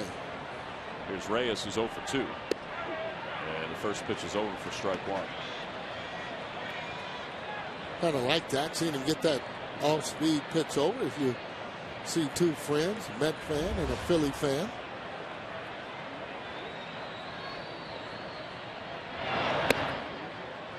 It is interesting, Sarge, how over the last few years, you know, Jimmy Rollins had that comment after the Diamondbacks game about facing teams within the East. 2-3 years ago, I think everybody would have thought the foundation of Reyes and Wright and the foundation of Howard and Rollins and Utley, that these 2 teams would be battling for the division year in and year out. It just hasn't happened that way. Well, no, it hasn't happened, and good thing too. Phillies have kind of taken that over a little. To center field, Victorino makes the catch, and there are 2 outs. You know, the way you have the rivalry is where you have 2 teams that are almost about the same and fighting all the way down for the championship to the last maybe a week or so. You know, but after J-Ro coming out that first year and saying, hey, we're the team to beat, it's been that way. They've almost intimidated, if you will, the New York Mets, even though they do play hard. We got a nice stretch coming up of teams in the East, and it'll give you a good time for the Phillies to get out. Continue success. Thanks for coming on. Hot. So he had other comments, too, to throw your way, Sarge. He's never lost any words either. I mean, he's another one that has funds, and you never know what he's going to say when he has a mic in front of him. Caught you off guard, didn't he? He really did. That doesn't usually happen a whole lot, but I got to tell you, he didn't have much to say, but it sounds like you and Wills did after all that laughter. Here's the 0-1 to Murphy. Inside, 1 ball and 1 strike. Well, you could see on Jimmy's face that he was ready for a comeback to whatever it was that you were going to ask him. Well, I'm just glad he's starting to hit the ball hard, easier to talk to. Although I will say he's one of the few that when he's not hitting the ball good, he will talk and talk about hitting. But he starts to get his game going and getting on and stealing bases. It's going to make it that much easier for this team to win. 1-2 pitch. Breaking ball, tapped foul. That was a good pitch. Had him way off balance, and it remains 1-2.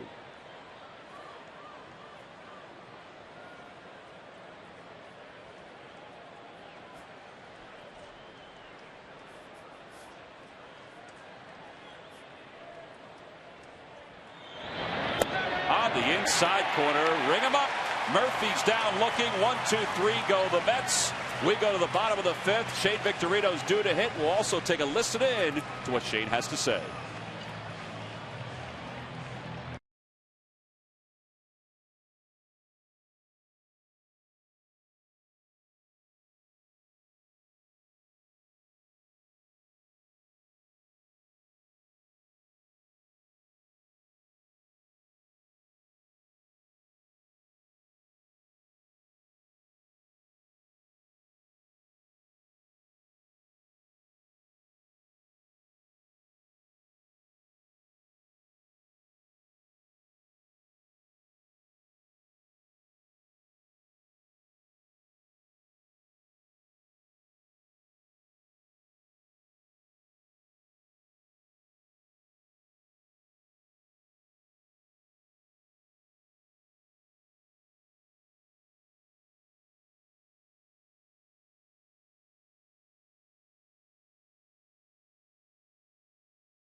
And Howard hit the home run, so Shane Victorino's a little frustrated with his at bat, but he gave some encouragement to Howard, and he went on to hit the home run. Yeah, talking about getting his foot down, not having any rhythm. GT hitting coach said you're getting it down late. So what happens when you get your foot down late, you're not going to have the rhythm. That's why having that style of hitting is so difficult, because you do got to have your rhythm. There's some players that just kind of pick their foot up and put it down. But it's got to make sure you're down before you end up hitting. Now everybody's a timing hitter, but he seems like he's more of a timing hitter because of that foot down. The more movements you have, the more timing of a hitter you're going to have to be. You know, at times Ryan Howard doesn't even stride. Pujols, another one, doesn't stride a lot. He's hot, by the way. Back toward the middle. Ooh, Pelfrey put his hand out there. It may have clipped the fingertips. And Victorino has a base hit. Was that better? Well, it was better because he got a better pitch to hit. You know, that pitch is up. The balls he's been swinging at has been balls. Like to see that speed on, though. Let's see where this pitch is. See if it's up high. Foot down. She goes right up the middle. See how the foot's down now? Head down on the ball. Good balance. First hit of the night for Victorino, so he's aboard.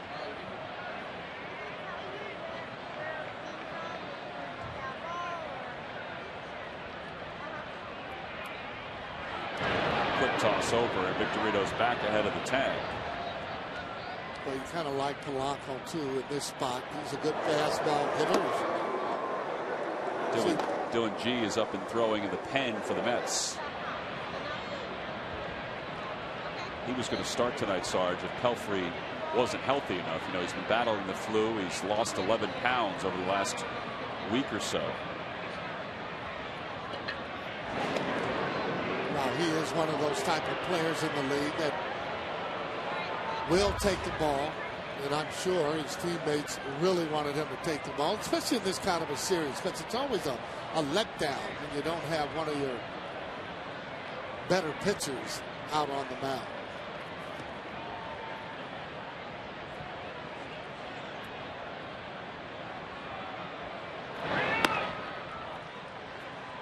See that right away, how Pelfrey actually looked over to see whether or not he was running or not. Well, that takes away from your concentration to be able to hit your spot in or outside.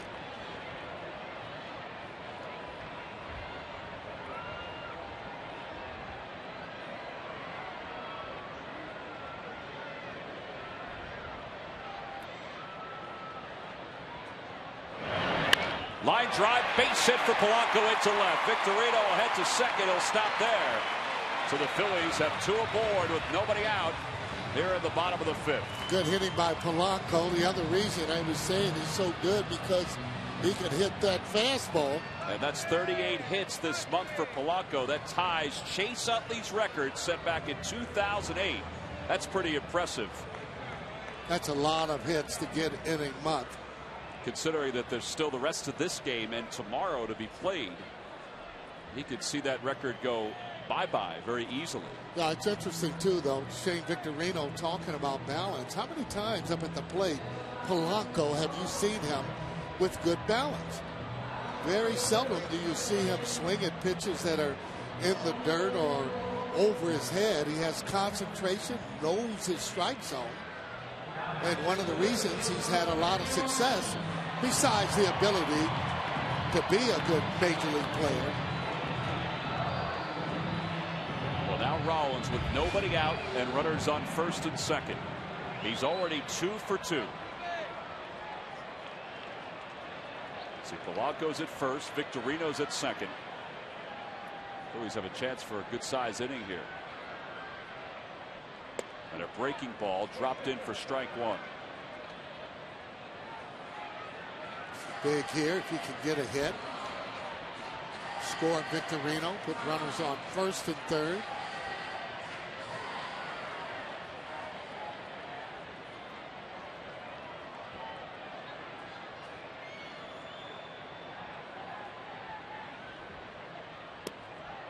One ball, one strike, the count to Rollins. See the way the infield is set up. Reyes and Murphy kind of cheating for 2. Wright is even with the bag at third. So you've got holes all around if you're Rollins. Planting fairly deep in the outfield.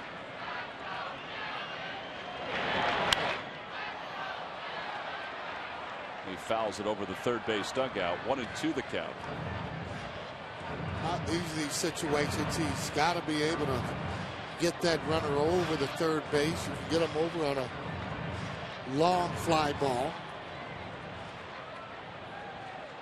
Now with this speed, if he hits it to the right side, he should be able to beat the relay.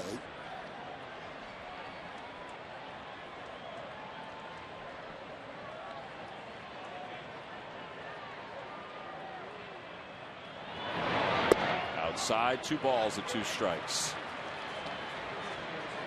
Well, you could talk about this guy or that guy being the most important at bat of an inning, but this is a big at bat right here. Yeah, no doubt. And you know, a lot of times, for whatever reason, that third hitter seems to come up in these situations where you need to get that runner over, or you need a big hit or a 2-out base hit, clutch hit.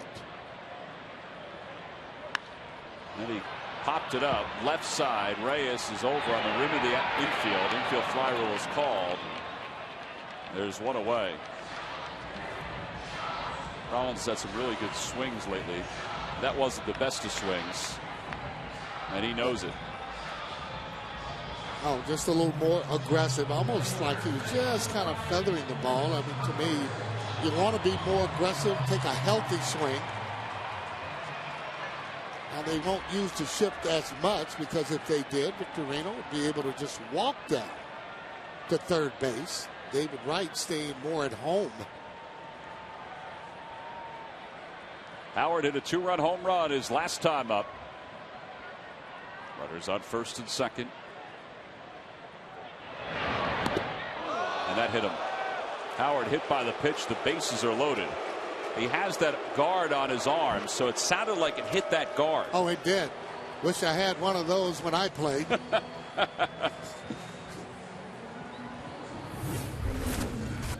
Take a look here at this home run in the 4th inning. Now, that ball was out over the plate.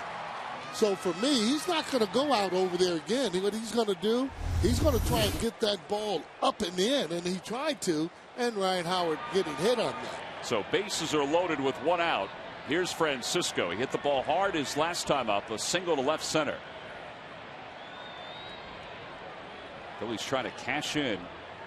They got the first 2 batters aboard in this inning. And Francisco takes a strike. But take a look at this. He's trying to come up and in. And you see him hit him with like somewhat of a cutter. Almost see that little dot on the ball, which means it would be a slider. But it seemed like it just cut some on the elbow pad.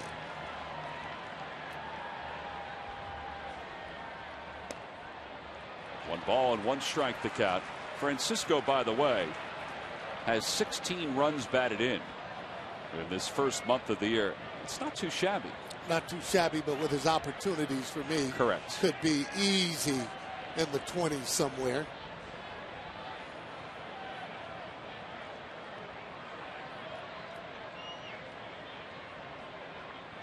I feel like we said the same thing last year at times about Jason Worth in the 5-hole. You know, he didn't collect 100 RBIs. He had a very good year, but there were times where there were guys in scoring position like Victorino is here, Polanco is there.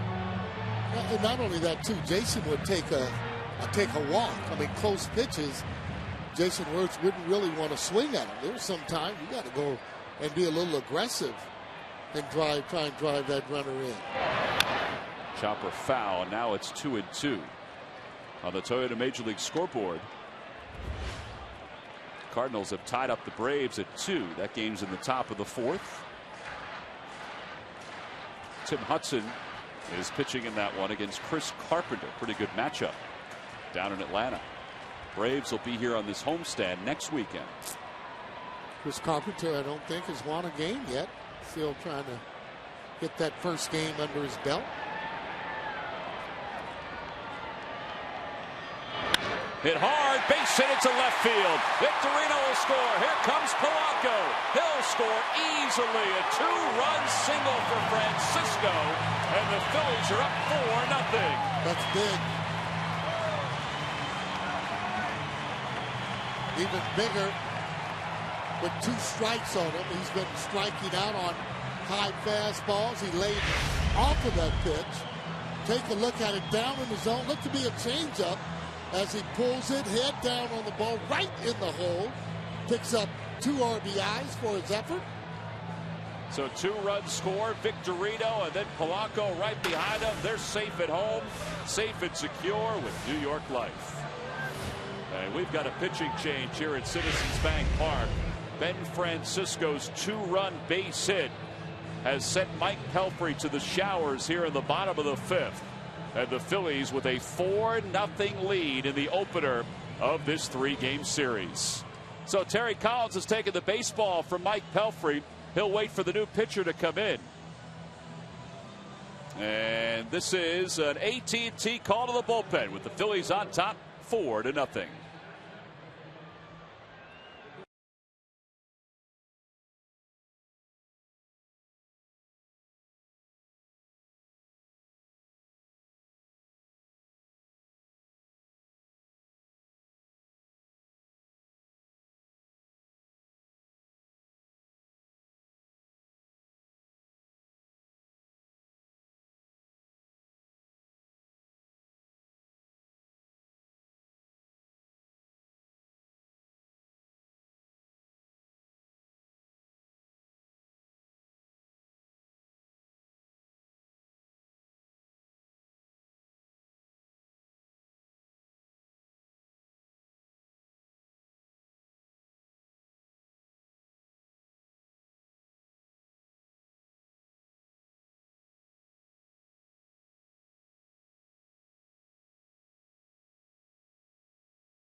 scored 2 runs against the Mets.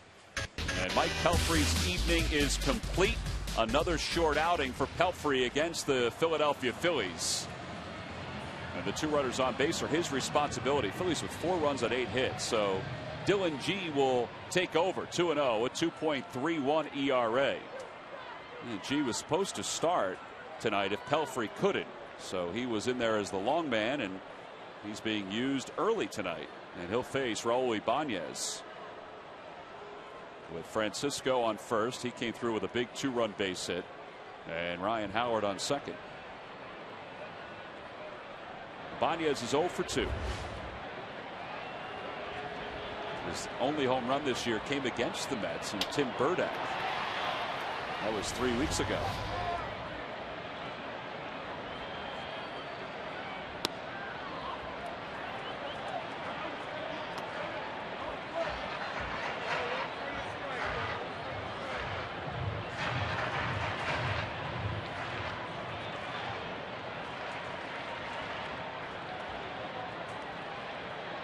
Pitch to Ibanez. Inside and low, 2 balls, no strikes. Should be a fastball right now. And one thing for Ibanez, just doesn't want to be late on it, but making sure it's a strike. Yeah, these are the kind of situations, Tom, you go up to the plate. You don't even want to look at the board because your average is below 200. You keep your head down as you go to the plate. But here lately, though, Ibanez has been getting himself out as opposed to the pitcher getting him out by swinging at bad pitches.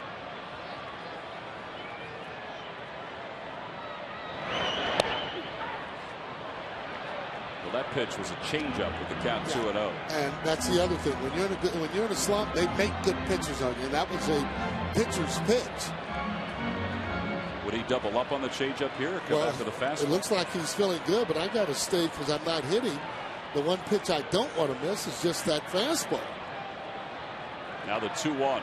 He got the fastball, hit it in the air to center. And Friday is under it to make the catch. Base runners go back. There are 2 outs. Well, he got a good pitch. He had a pretty good swing on it, but he just missed it. Yeah, that's a pitch normally he's going to hit and really hit hard. He was a little bit careful on it, but again, that's what happens when you're not swinging at strikes. You know, you're not as quick as you would like.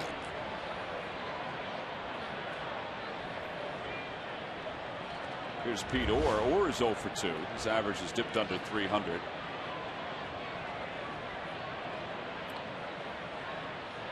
And he takes on the inside corner.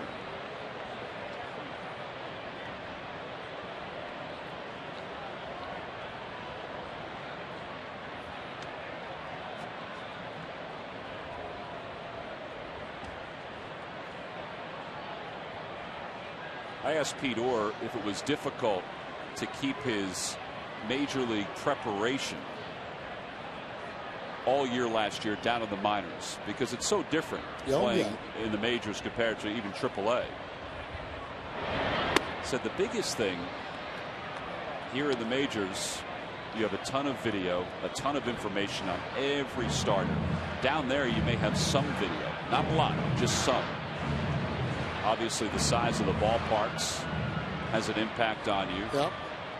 And he said, you know, just lifting, weightlifting, as he's out in front of that curve. You know, they don't have the same facilities. You don't stay in the same kind of hotels.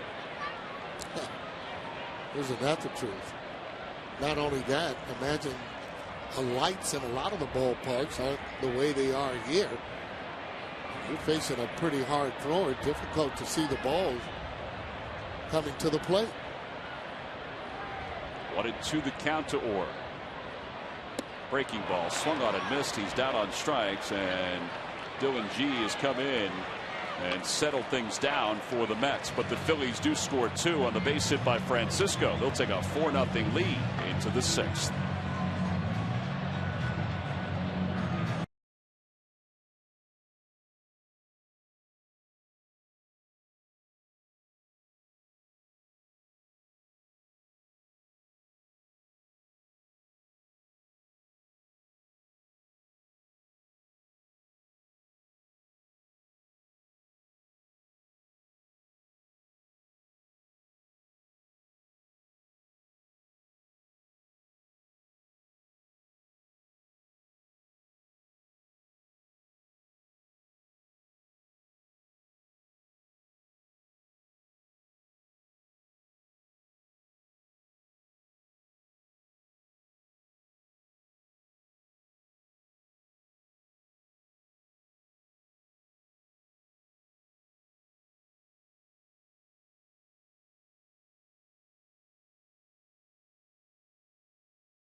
always will be solid, making the tough plays on the left side of the diamond.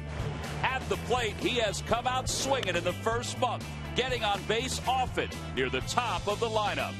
Placido Polanco is as reliable as they come, and his steady efforts are brought to you by Independence Blue Cross.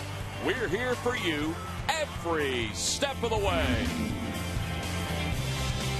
Placido Polanco has picked up his 38th hit of the month in front of this sold-out crowd. Another sellout, 135 in a row here at Citizens Bank Park. And with one more day left in April and another at-bat or two tonight, he's tied Chase Utley for the most hits in the month of April. That's a lot of hits.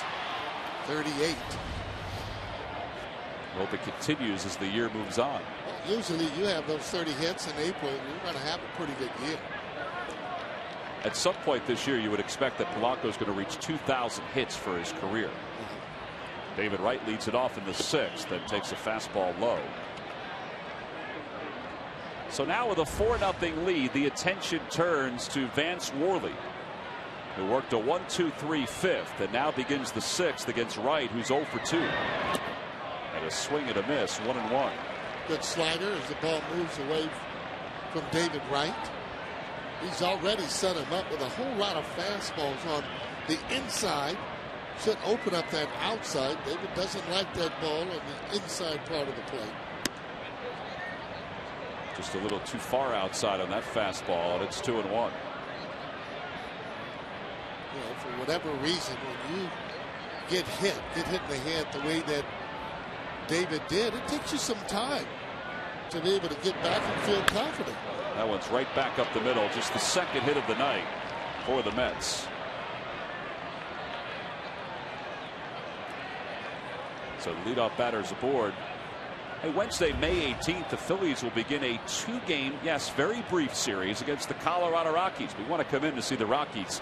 They are one of the best teams in the National League. Troy Tulowitzki, Carlos Gonzalez, and Ubaldo Jimenez. 2 night games, both 7:05. Thursday's games, Teva Respiratory Asthma Awareness Night. You can purchase your tickets by going to Phillies.com.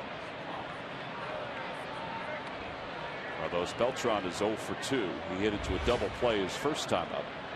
Struck out looking his last time.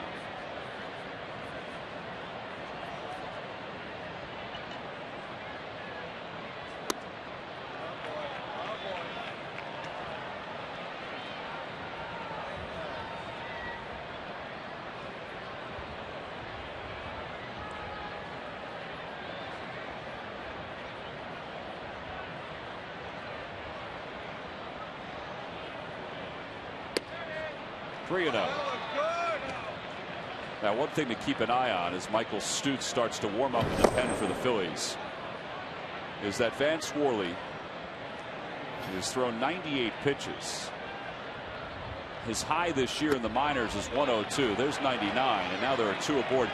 He may not be around much longer. In fact, here comes Rich Doobie. This is the first trip, and this may just be to give him a couple extra seconds to collect himself out there. Give him a little bit of a breather.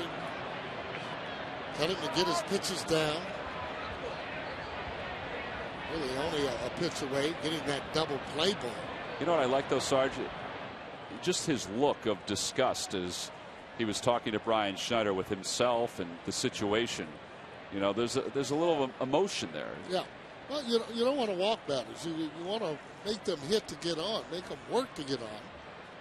You know, you don't know that ball that David Wright hit right up the middle. I mean, it didn't hit him, but you have flashbacks when that ball comes up the middle.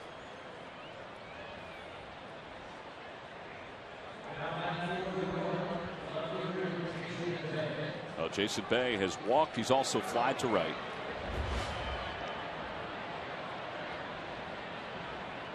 Oh for 1. Phillies will set up to try to turn 2.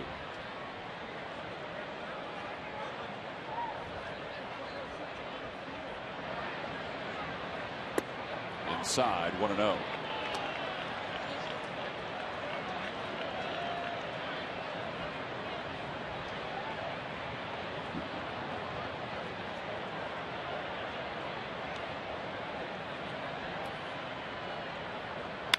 Hit towards shortstop. That could be two. Rollins to second for one. Or over to first. A 6-4-3 double play. The second one of the night.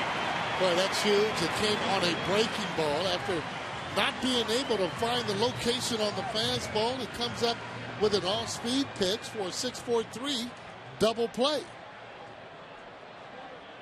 Well, that'll get your spirits up. Take a look at this breaking ball out over the plate.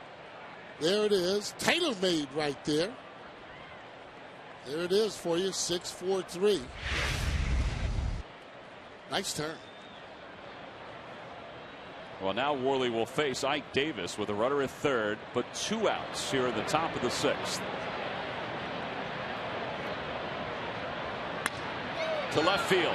Ibanez, he's there. Makes the catch, and Vance Worley, subbing for Joe Blanton tonight, has pitched 6 scoreless innings. We go to the bottom of the 6th with the Phillies up 4-0.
Well, Vance Worley conferring with Mark Anderson, Phillies athletic trainer. Got a laugh out of Mark as we go to the bottom of the 6th.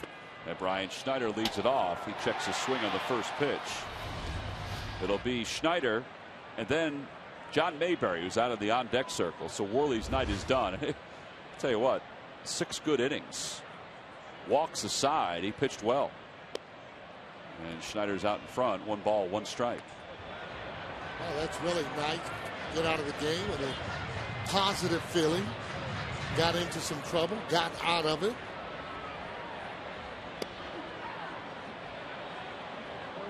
Well, he'll take that outing and realize that he can pitch in the major leagues. Only giving up 2 hits. I like those strikeouts.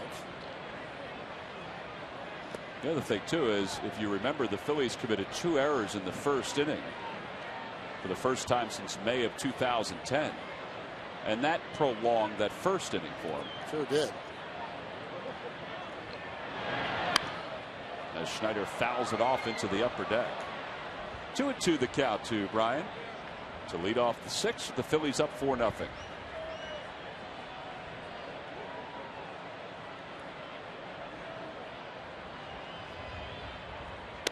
Outside, 3-2.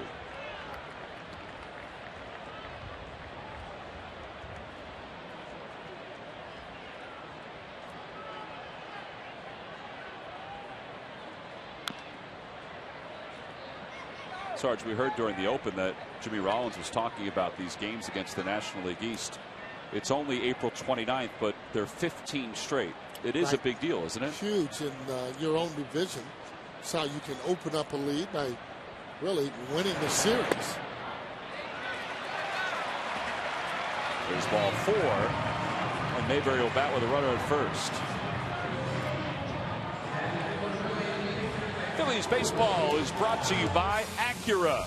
Acura advanced by Southwest Airlines. Southwest Airlines new Rapid Rewards, unlimited reward seats and no blackout dates. And by the Quality Plus Ford stores.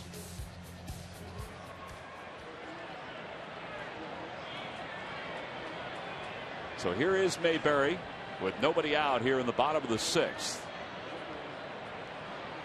Phillies pinch hitters lead the league at 361. 13 pinch hits, and Mayberry's done his share.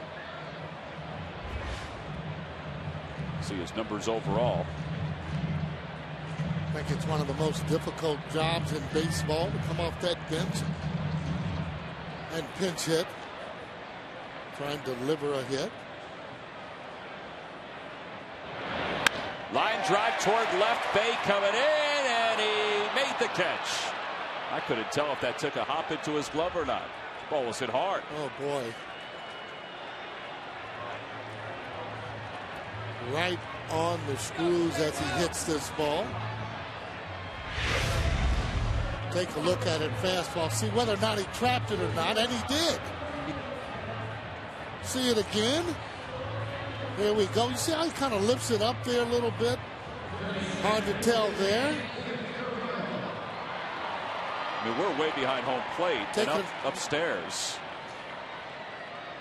I still can't tell. I think it kind of bounced a little bit there for me, but gets an Academy Award for it anyway. We'll ask him about that tomorrow, whether or not he caught it. Victorino takes one low and away. There looked like there was some movement, whether it was movement in the glove. I thought it bounced up into the glove, like a very short hop. Yep. Victorino singled and scored in the 5th. 1 for 3. He's been on base twice. On the outside corner, 1-1.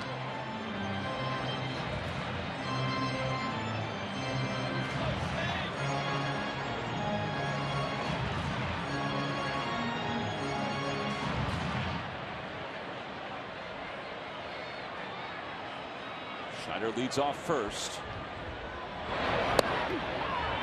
Change up for strike 2. 1-2. Greg Gross, hitting coach, also mentioned that he's getting that leg down late. And he's starting it too late. He should start it a little bit earlier. So once he gets it down, the ball won't move on him. Get it down late, the ball has a tendency to move on you. Ooh. Well, that ball moved and moved right into his foot.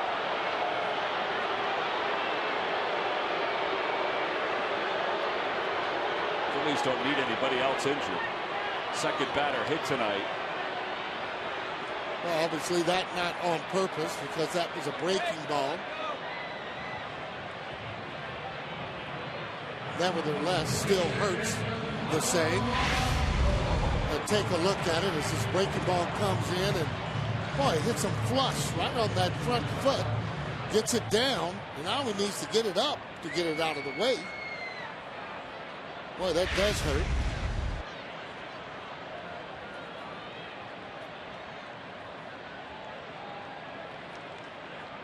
So Polanco's the batter with runners on first and second. And that ball gets away from Tolley. He just boxed it. That'll be a pass ball. And there are runners on second and third. So now 2 in scoring position for Polanco. Well, you're right. He just boxed it. If there was a cross up, immediately the catcher would go out to the mound or go and talk with the pitcher to actually go over the sides again. But that hit him almost right in the middle of the glove as he knocked it away. Infield in now.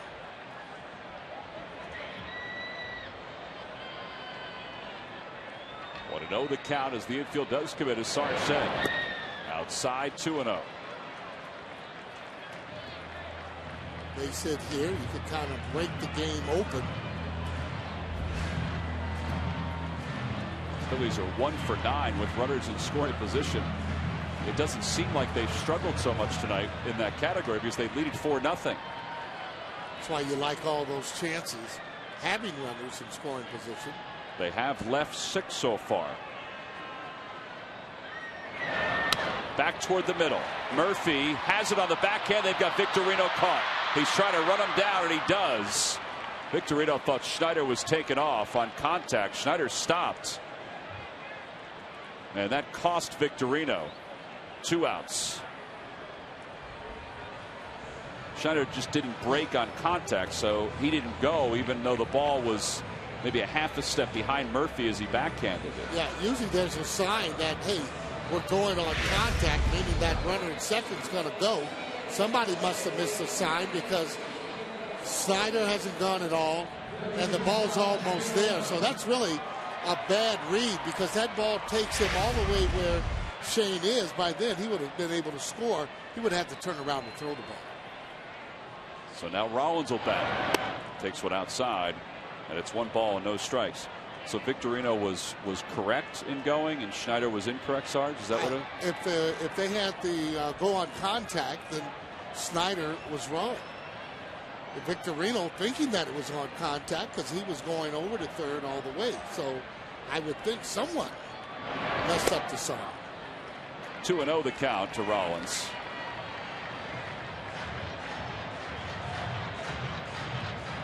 Rollins is 2 for 3. No, there are times too with the infield in, they'll go on contact. Right, we've seen that with the Phils this year, with Rollins in particular.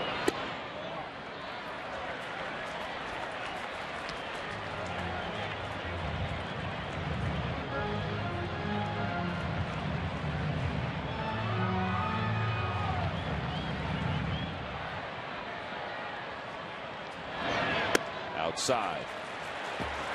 Bases are now loaded for Ryan Howard.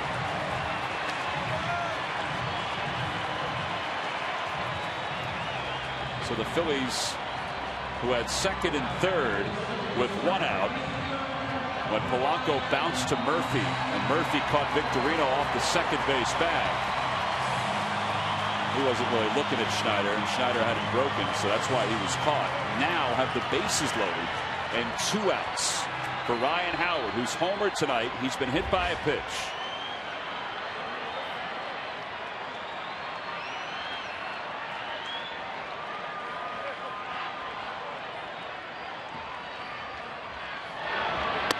Swing and a miss. He took a second deck swing on that one. That's where his home run went.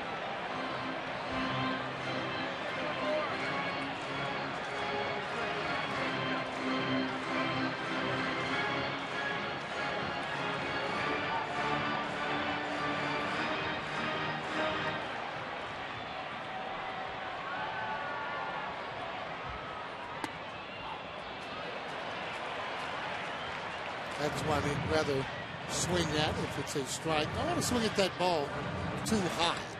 Right? The base is loaded. Pressure is always on the pitcher to throw a strike. Be better to zone hit now, meaning get that ball down somewhere near the belt area.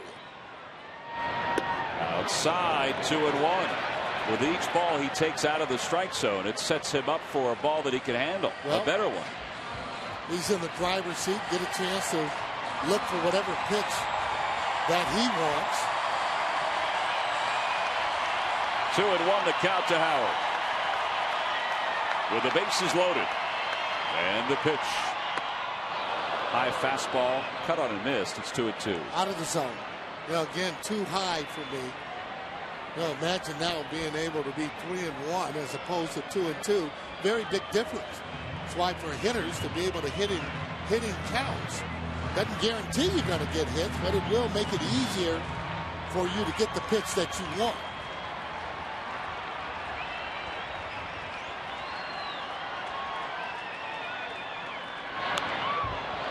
Talk about fighting the ball off. He really fought that one off because he committed to swing at it. That ball inside looked to be a ball, but he threw his hands at it. But again, this ball a little bit up, I'm thinking. Might have been a ball, but too close to take. The guy on the left is not an overpowering pitcher. His fastball is topped off at 91, but he's raised it to the shoulders of the guy on the right. 2-2 the count to Howard. In the air to right field. Towering shot. Beltran back to the warning track to the wall. It is gone! Grand slam, Ryan Howard. Number 10 in his career. And the Phillies have busted this baby wide open. It's 8-0 Phils.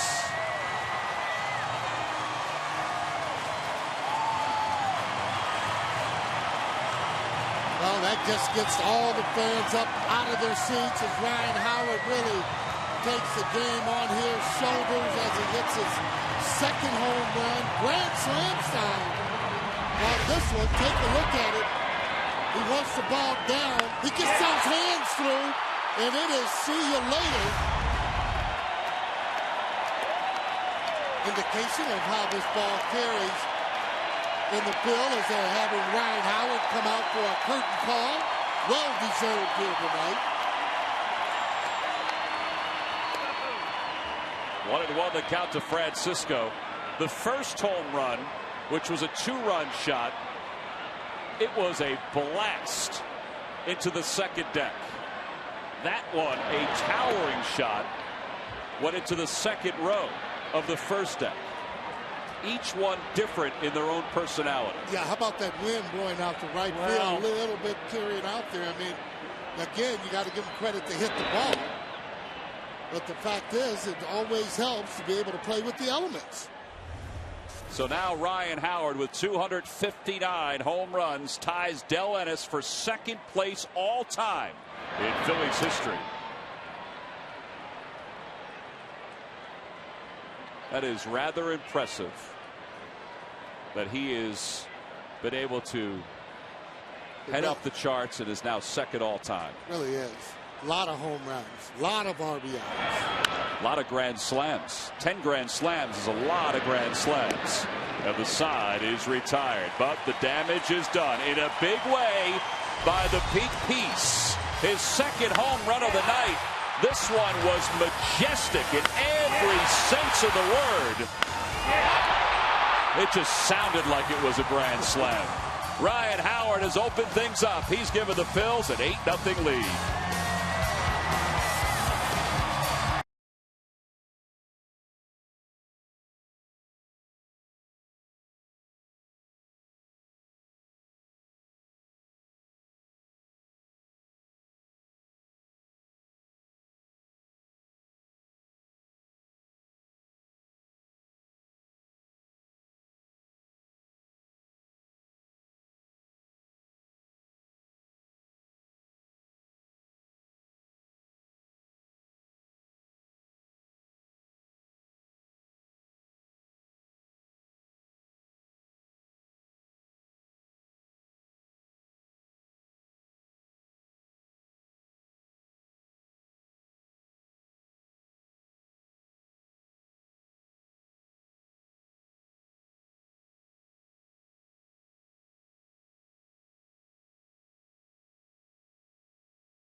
Don't care what's wrong or right. Trying hard to get satisfied. Cheating on man now. Young guns are coming into town.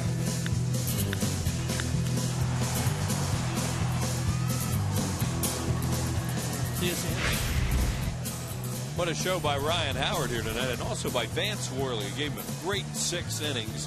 Worked out of a couple of jams, and Ryan has 2 home runs, 6 runs batted in, including the grand slam, and he's hit 3 home runs in his last 2 games. And power hitters, they hit him in bunches, and maybe Ryan Howard's off on a little tear, Tom. That's 27 RBIs now for Howard, and you know, we could sit here and go over one number after another. 31 career home runs against the Mets. Yeah. His first career home run was against the Mets, Shea Stadium. So he's given the Phillies an 8-0 lead.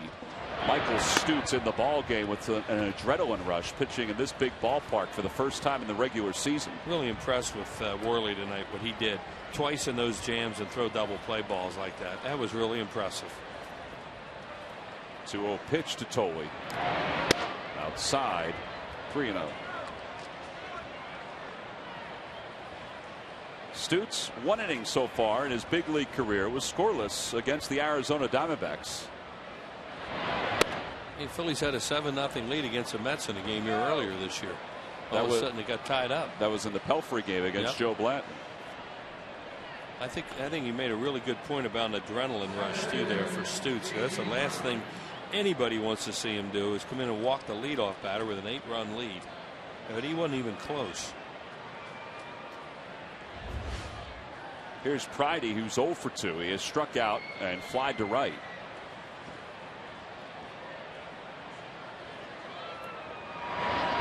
There's a strike, and it's 0-1.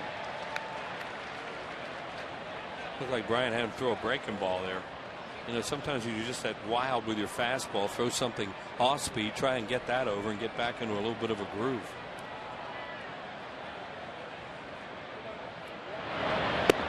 There's a fastball a little outside. It was pretty close. 1 ball, 1 strike.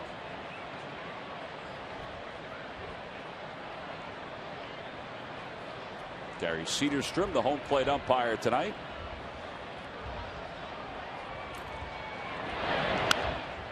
And 1 ball and 2 strikes the count.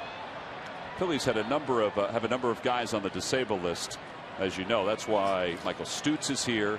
That's why Vance Worley is here. Charlie Manuel has the same approach every single time he's asked about the injuries. He says it is what it is.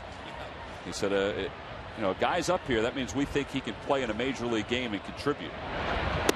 Well, he's had a lot of practice talking about injuries the last couple of years. He has, and the Phillies received some good news today in so many ways. Brad Lidge will start throwing on Saturday, tomorrow. That's a big deal. He was seen by Dr. Michael Cicotti today, and he's been cleared to start his throwing program. Jose Contreras is scheduled to throw midweek. That's the other good news. Now, Contreras is closer than Lidge is, you would think, because Brad had a partially torn rotator cuff. And Brad's on the 60-day DL too. Correct. J.C. Romero, the thought is that he might be able to begin his rehab shortly. Swing and a miss. Tolley's down on strikes. What away. He threw some breaking balls to him there and got him to chase a slider to get him out. A little trouble commanding his fastball, but you know, a little backdoor slider right there, and he got Tolley to chase. Willie Harris will pitch hit for the Mets. Phillies lead it 8-0 here in the top of the 7th. Wheels, that list of injury updates that I gave you, that's only part of the story. I see you got quite a list there. Yeah.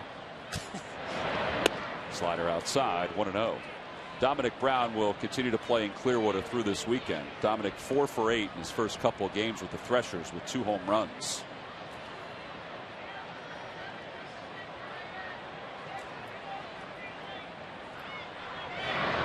Joe Blanton, who Vance Worley started for tonight, according to Ruben Amaro, may begin throwing again in 2 to 3 days. So that's the good news. He's eligible to come off the disabled list on May 10th. Harris the opposite way, caught by Polanco on the dive. Great reactions by Placido Polanco, 2 away. He's playing up a little bit for Willie Harris because of his speed. The fact that he may bunt. This is what the third baseman sees. That's why they call it the hot corner. And that's slower than it happened, obviously, because there's very little time to react down there, especially when you're playing in. So now Reyes with 2 outs. Worley did a tremendous job on Reyes. Did not allow him to table set for this team tonight. Got him out 3 times. 0 for 3. He's flied out twice. Struck out looking his first time up. A much better chance to beat the New York Mets if you can keep this guy and making him have him make right turns down there. I think a lot of times too, if you get him out the first time or two, not that you take him totally out of the game, but you kind of set the table for the rest of the game, because it plays, I think, in any leadoff hitter's mind. Well, this guy has so much energy when he gets on base that he scores runs in all different ways. And Vance was able to get him out 3 times. 2 balls and 2 strikes as Reyes fouls that off, and then shakes out his hand. He slid into second last night late in that game in Washington. I could bet anything he would have hurt his fingers or his hand, but he stayed right in the game, so he's all right. But he made a really awkward slide. Outside 3-2, so the runner will be off. Then there was that play in Washington where he thought he had a triple, and he had his hand on the bag at third, and it was pushed off by Jerry Hairston. Yeah. And he was called out. He wasn't happy about that. He shouldn't have been. There goes the runner, and a flare hit foul over the third base side and out of play. Oh, these lucky fans are tonight's Citizen 7. They will each receive a prize pack courtesy of Citizens Bank. Citizens Bank with the most 7-day branches in the Philadelphia area. To find a branch near you, visit citizensbank.com. 3-2 the count to Reyes with the runner at first. The pitch. Back toward the middle, off the glove of Stutz. He better find it. He does. Flips underhand in time to get Reyes. 1-3 on the putout. Took a little longer than you'd like it to, but Stutz is through the 7th.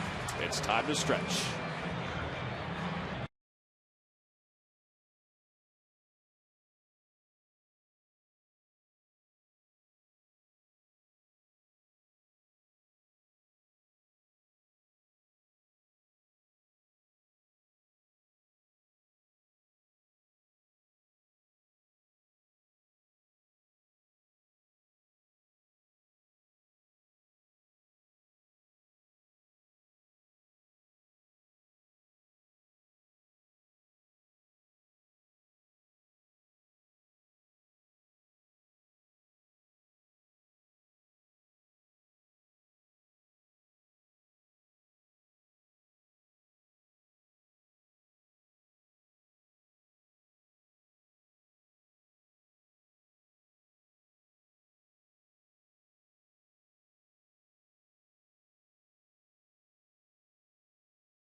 Be a quiz answer. Wheels, what Mets pitcher set a team record with 8 shutouts in a season?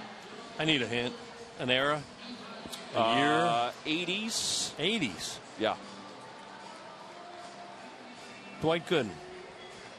You sure about that? No. You are correct. Doc Gooden shut out the National League 8 times in 1985. He had 16 complete games. He was unbelievable. Well, and folks from back in the 50s, 40s, whatever, will say 16 complete games is not a big deal. No, it was. But in the 80s, it was. It was. Log back onto Phillies.com to find out if you're the winner of a Phillies prize pack. Thanks for playing Dodge Stump the Fans. I remember the great Bob Gibson, the first year that Doc Gooden was in the league. Was that his first year? 85? 83? 84? Well, whatever his first year was, as Igarashi comes into the game. Now, I remember Gibby said, this guy may never be as good again as he is that first year. And he really never was as spectacular. He was always good. But that first year of his was just ridiculous how good he was. It's a shame the personal problems Gooden had. Well, between he and Darryl Strawberry both, folks thought they both were going to be Hall of Famers. Yeah, oh yeah, and should have been. Ibanez leads it off against Igarashi. Gooden was 17-9 in 1984 as a rookie. That was his first year. Yeah. I mean, you know, we're talking about all those shutouts complete games the next year, but he was mortal that year. You know, that first year, the guys, I mean, they just couldn't hit him, and he threw fastball, curveball. That's all he had. Big old hook and a real hard, high fastball. Reminded you of Koufax that year. Ball 4, and Ibanez walks on 4 pitches. Igarashi's in the second year of a 2-year guaranteed contract. He was exposed to everybody else in the Rule 5 draft this year, but because he was scheduled to make $1.5 million, they didn't expect that anybody would pick him up. He's a guy who played 11 years in Japan, had 37 saves one season in Japan. But then, in his first taste of baseball in the United States, had an ERA of 7.12 last year.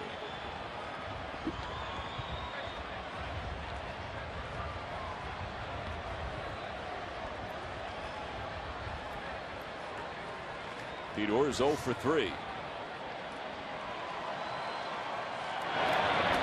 Swing and a miss, and it's 0-2. Fanatics had a lot to cheer about tonight, particularly when Ryan Howard's come to the plate. He has 2 home runs, a 2-run shot, and a grand slam.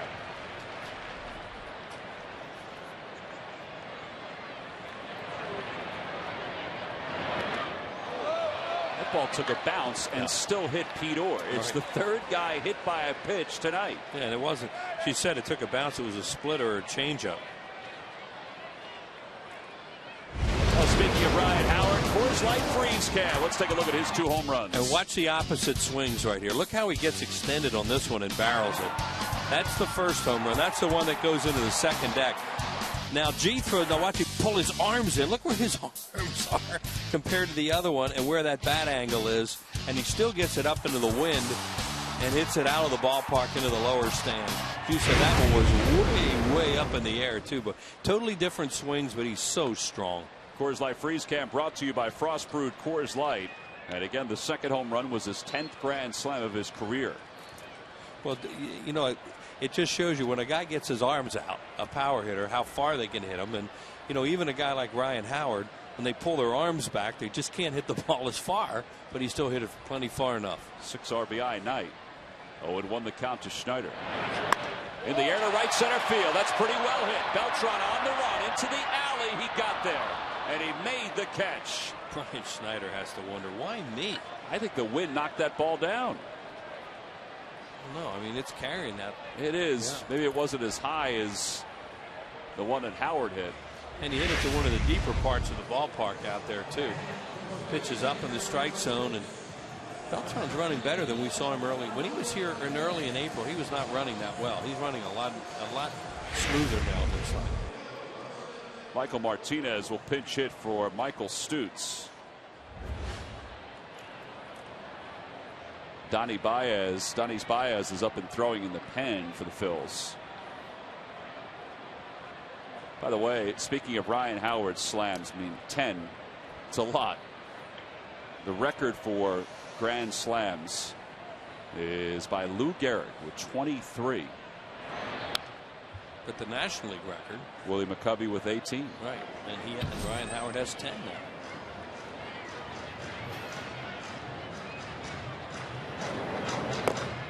Baez firing away. Get an inning out of him or 2. With an 8-run lead, you know, there's not a lot of pressure to be put on the bullpen right now. They can work some guys into this game.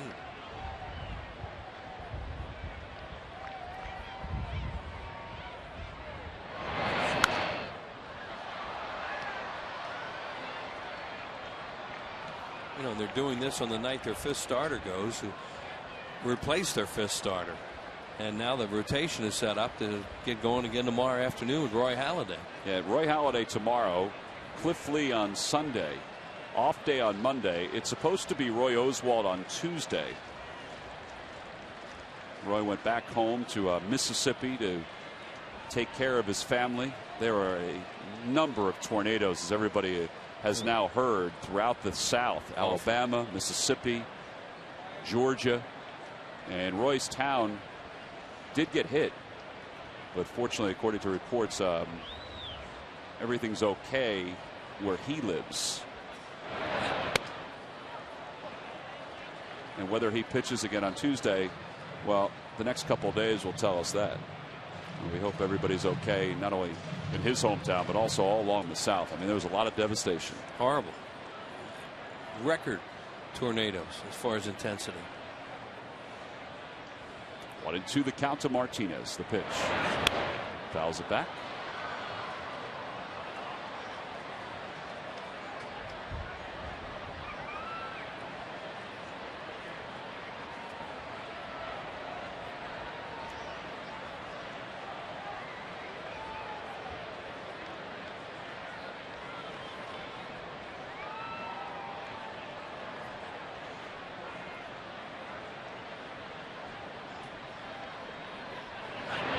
Line drive, foul ball.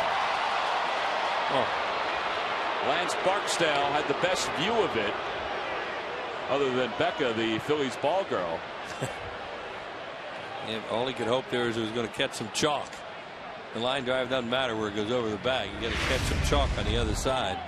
Let's see what happens. There it goes, and it is foul. Yeah, it looked like a foul ball. Great call by Barksdale, because that was not foul by much.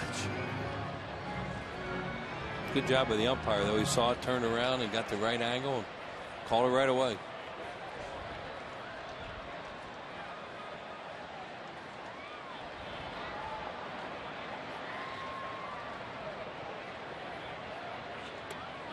And Martinez got a piece of it, but it was held on to by Tolley. 2 outs. Let's listen in to Shane Victorino tonight. You didn't hit that one good, did you? And you hit it good enough, but it stayed straight. Yeah. Good boy, Paulie. Well, I get hit, you get hit. Is that how it works? I don't get hit, you don't get hit? I don't get hit, so I don't. I got to get you mad to get a hit? What'd you get, on the ankle? Oh, my gosh. Right on the head. On the bone. Oh, Victorino having that conversation with Reyes. Reyes saying, you're always out there. Here's Victorino with 2 outs and runners on first and second. And it's 1 ball and no strikes.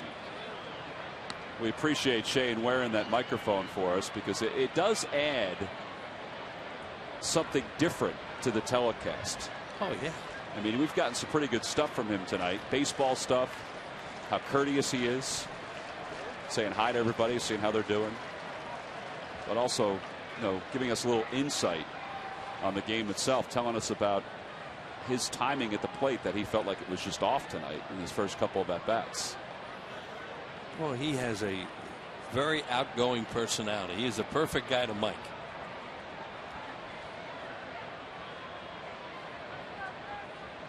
Just adds a neat element you don't always get a chance to see or hear as a fan. Well, it's fun to listen in like that.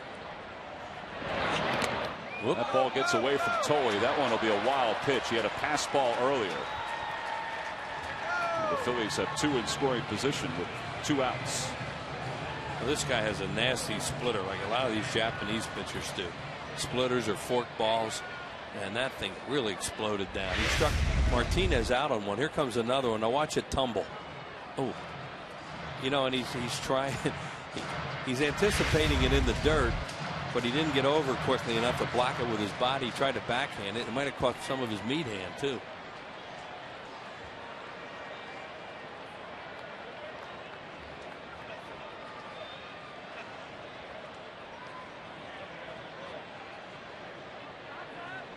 Phillies hope to keep this stuff up. All of a sudden they started to score some runs in the last 3 games. Yeah, in fact, the last 2 games against Arizona, 24 hits and 13 runs. And now tonight, 9 hits and 8 runs and a couple of homers.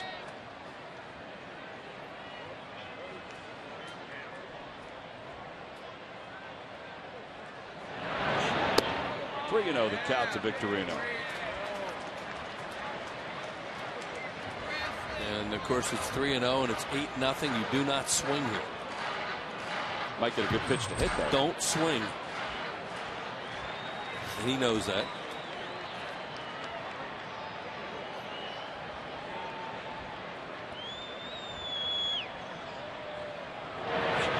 Ball 4. The bases are loaded. So with the bases loaded, Placido Polanco will be the batter.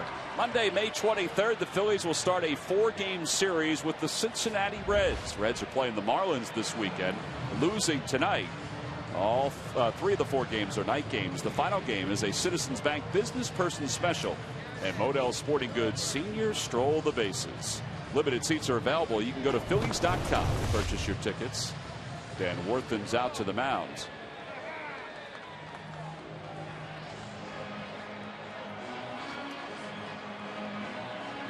I'm not sure what you can tell Igarashi in this spot. You know, he's been all over the place with his control. And he's got the bases loaded and Placido Polanco up.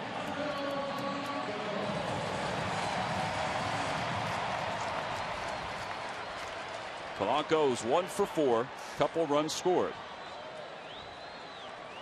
He's hit it 9 straight.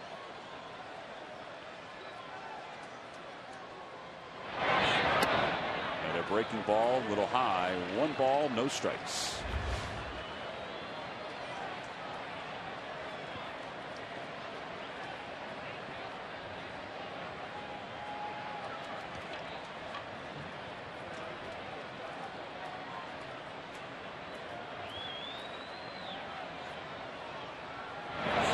Fastball chopped to the left side. Base hit it to left field. 1 run scores. Heading home is Pete Orr. He'll score, and it's a record-breaking night as Placido Polanco picks up his 39th hit here in the month of April. That's a new Phillies record. Well, there'll be a lot of guys candidates for Player of the Month, and he'll certainly be right there with them. But setting that kind of Phillies record and that many hits in a month, that is really impressive. Igarashi fastball came running in on him a little bit, took 1 big hop and really had some giddy up on it. David Wright playing near the line, he can't get to it.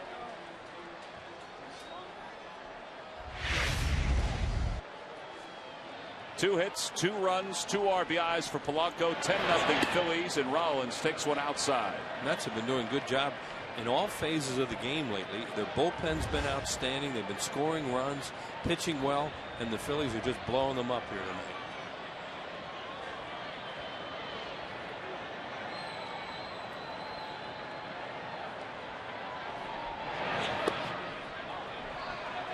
Two and 0 the count. Rollins has scored a couple runs tonight. How about 2, 3, and 4 for the Phillies? Have combined to score 6 runs. Nice.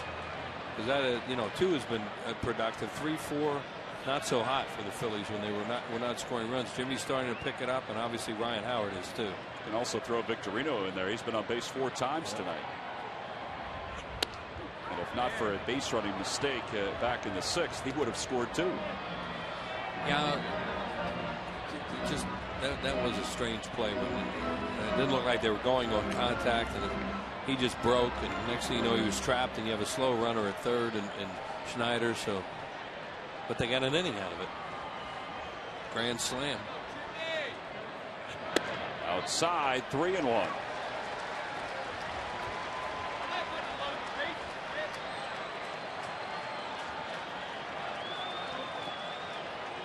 Burdack is up for Howard, who's on deck.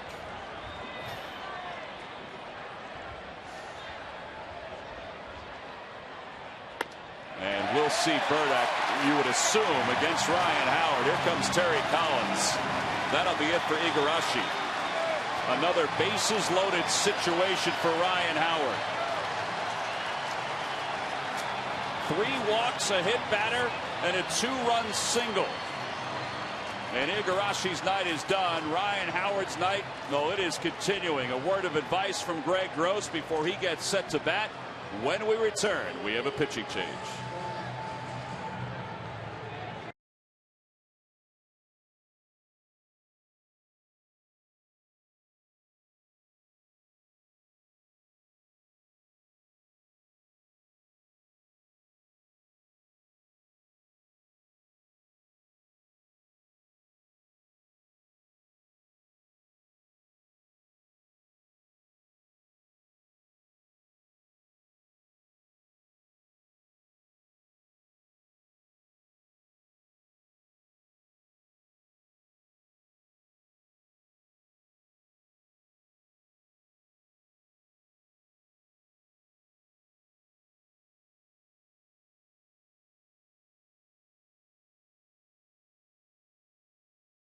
knocked Mike Pelfrey, the starter for the Mets, out in the 5th. Now the 4th pitcher used on the night for the Mets, Tim Burdack, is in the game. 7.11 earned run average because Ryan Howard is due up with the bases loaded. The last time he was up the bases loaded, he hit a grand slam. Yeah, and you can see, there's so much teamwork involved in a major league game. And when Burdack was coming into the game, well, we'll watch the 2 homers first. Here's the one where he really gets extended off Pelfrey. Hits that one in the 2nd deck. That was a long, long home run. Then with the bases loaded, G kept working him inside, trying to crowd him. He was chasing high fastballs. He didn't get that one in far enough. Ryan got it way up in the air and out for a grand slam home run, his 10th salami of his career. But what we saw there was Ryan Howard walked over and talked to Greg Gross, as Tom said. Well, they have scouting reports there that they have prepared before the game, advanced reports, and Ryan just went over and Greg Gross told him what they have on Burdack, what to expect from him. There's Gigi in his normal spot in the Phillies dugout. Nice round of applause by the sold-out crowd as Howard was introduced. Ryan Howard, you just saw that note, 27 RBIs here in the month of April. First Philly to ever have 27 RBIs in the month of April. Now, again, until the '69 season, there were less games in the month of April. Right. So this is all, since 1970, basically. Mike Schmidt used to have some amazing Aprils because he'd have some of those multi-home run games. He hit 4 in April one time, 4 in one game. Howard's hit 2 so far, and he takes a breaking ball for strike 1. It's 0-1. Saw his numbers against Burdack, 1 for 10. Ryan has 6 RBIs tonight.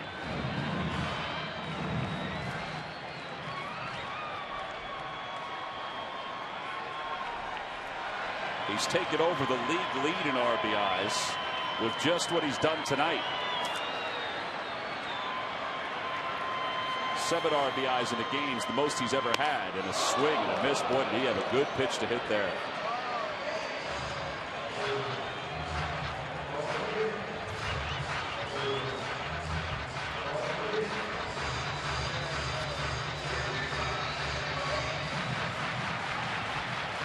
Bases are loaded, 2 outs, bottom of the 7th. 10-0 Phillies.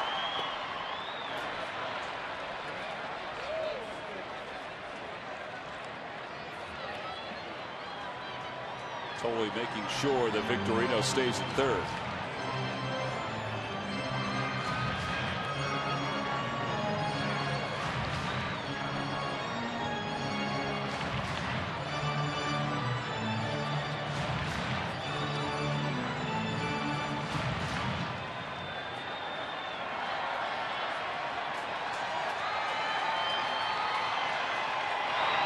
Swing and a miss, he got him. So Howard down on strikes with the bases loaded this time.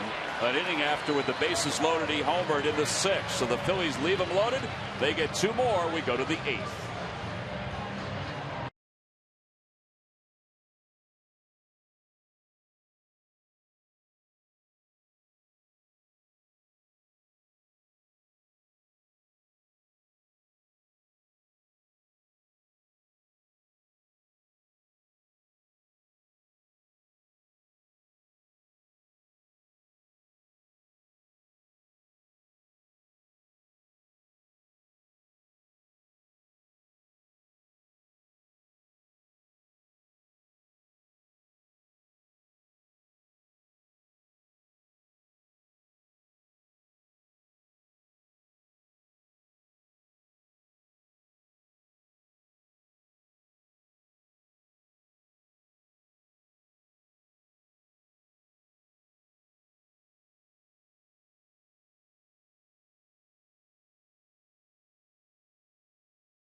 By Xfinity, it's TV, phone, and internet reinvented only from Comcast. By Jeep brand, we don't just make SUVs, we make history.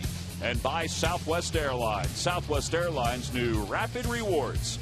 Unlimited reward seats and no blackout dates.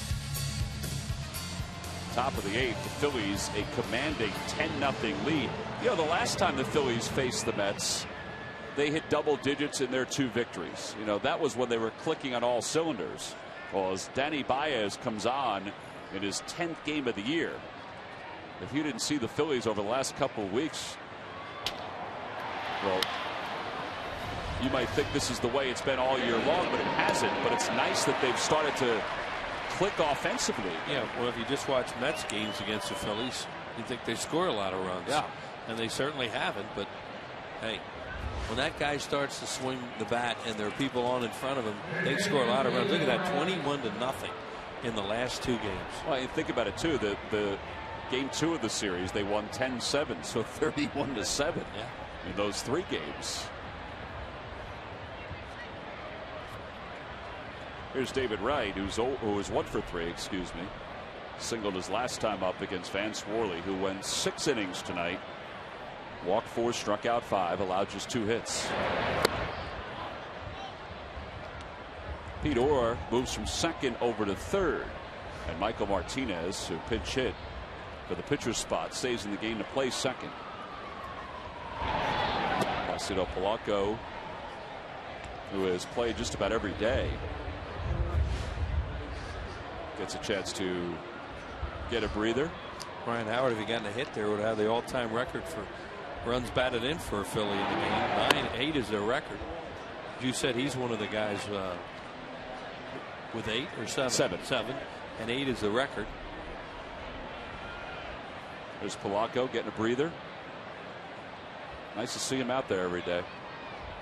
Well, he can hit. You know, he'll have his lulls like everybody does, but Placido Polanco just makes so much contact that he gets a lot of hits. Well, the rain out, the last homestand, and the off day the Phillies had yesterday, even though he's played a lot, it's given him a little bit of a reprieve. Fly ball right side. Martinez on the run, puts his hands up, says, I got it. 2 outs.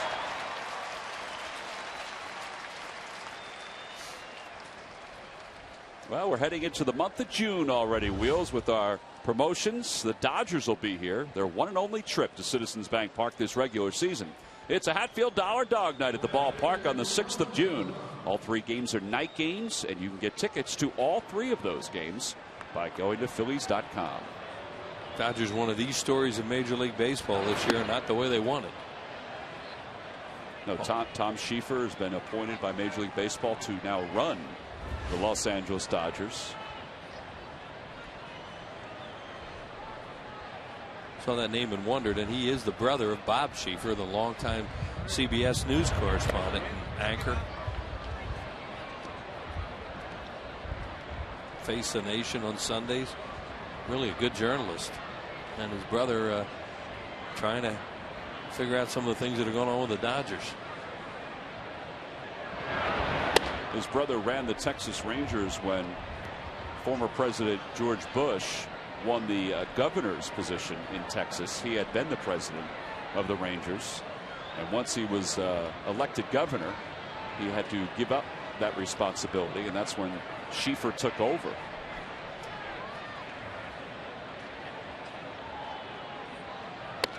There's a strike to Beltran, 3-1. Beltran walks a lot. You know, he's been very patient tonight.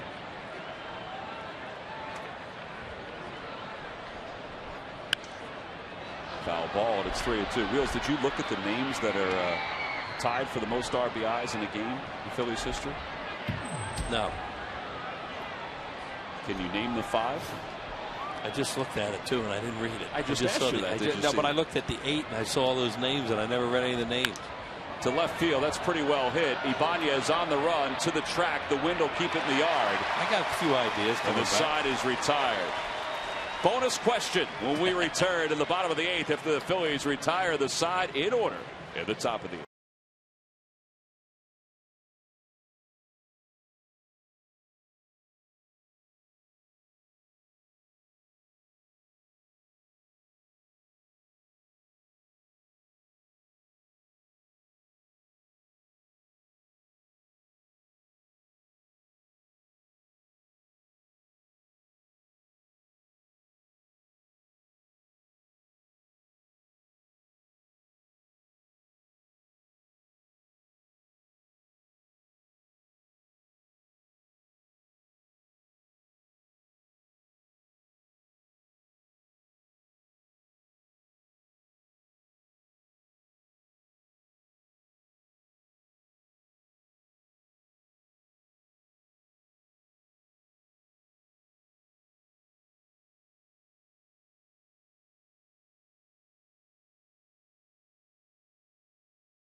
It's up to $4 million every Tuesday and Friday.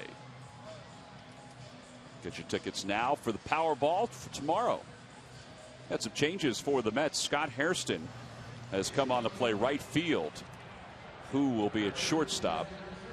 And the new third baseman is Justin Turner, excuse me. Just as Charlie Manuel is getting a reprieve for Placido Polanco, that's what Terry Collins is doing for Jose Reyes, David Wright, and Carlos Beltran. And Francisco leads it off, and he takes the first pitch outside. It's 1-0. All right, Wheels. There's David Wright getting his gloves, getting his bat. His bats. His night is done.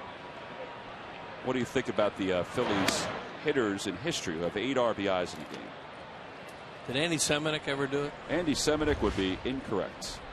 Well, I'm done then. then you go back to guys like Chuck Klein and Cy Williams and Delahanty and those kinds. Did any of those guys ever do it? Well, those would be 3 good names, but no. Wow. It's not fair that we do the buzzer with this the bonus question. It's okay. 3-0 the count to Francisco. You have one recent guy.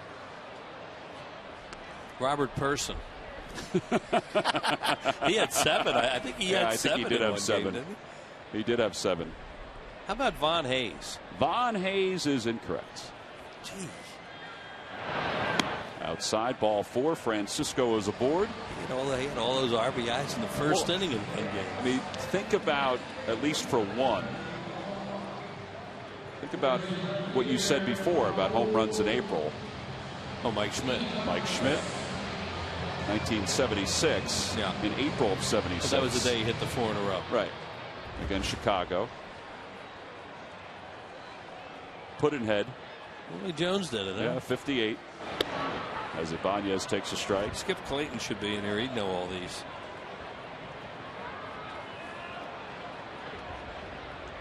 Kitty Bransfield. Yeah, I remember him. 1910. That's why I threw out Delahanty and Klein and those guys. I thought they may be in there. Gavy Kravitz. Gavy Kravitz. Gavy, Gavvy. Gavy, yep. Yeah. 1915. Remember him. Dog Days of August. Yeah, that was the team that went to the World Series and lost to Boston. I'm not going to tell you the last one because I think the last one you can figure out. Yeah. I do. Really? This guy did it against a team he played on. Ground ball to second. Murphy backs up on it. Soft toss. And that cost him. That was a terrible flip. Yeah. 4-6 on the put out at second. Yeah, they say he can hit, Daniel Murphy, and he's a second baseman in progress. Because as you say, this is not a good flip. You have to put something on this thing. That actually was Phantom coming across the bag too. It looked like, when it's 10-0. I think they just gave him the out there because it looked like the shortstop who's on shortstop. It looked like he landed on the second base side before he touched the bag. One away for Pete Orr. Ball nearly hit Orr. I'm not sure how it didn't. It just broke enough at the end. Orr was hit by pitches last time up. He's 0 for 3. He has scored a run. The Phillies lead at 10-0. 6 RBIs tonight for Ryan Howard. Who's on short? Guy the Mets got from the Dodgers is a utility guy. Slider for strike 1. 1-1. You got to get that last guy, huh? What year did he do it? I think this is going to give it away. Feel free. 2008. Really? Yeah. I did not know that. On the hands, a foul ball. 1-2 the count.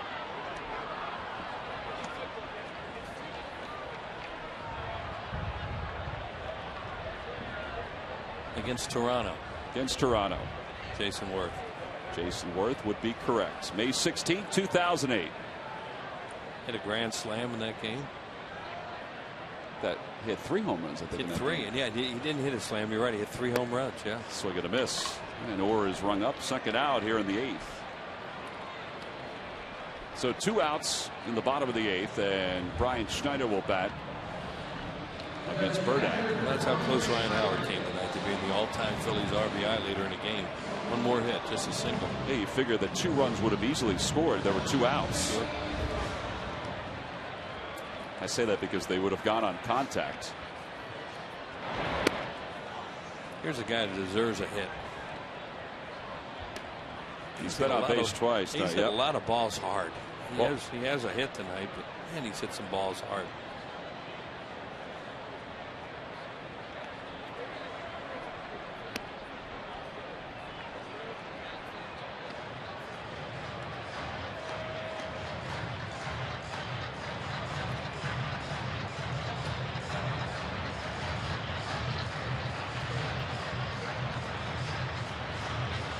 The count to Schneider. Schneider, when he was talking today, he was talking about the 2 balls that Chris Young robbed him of, or 3 balls he robbed him of in Arizona. That one's off the end of the bat. And Hairston started back. Now he comes in and he makes the catch. The side is retired.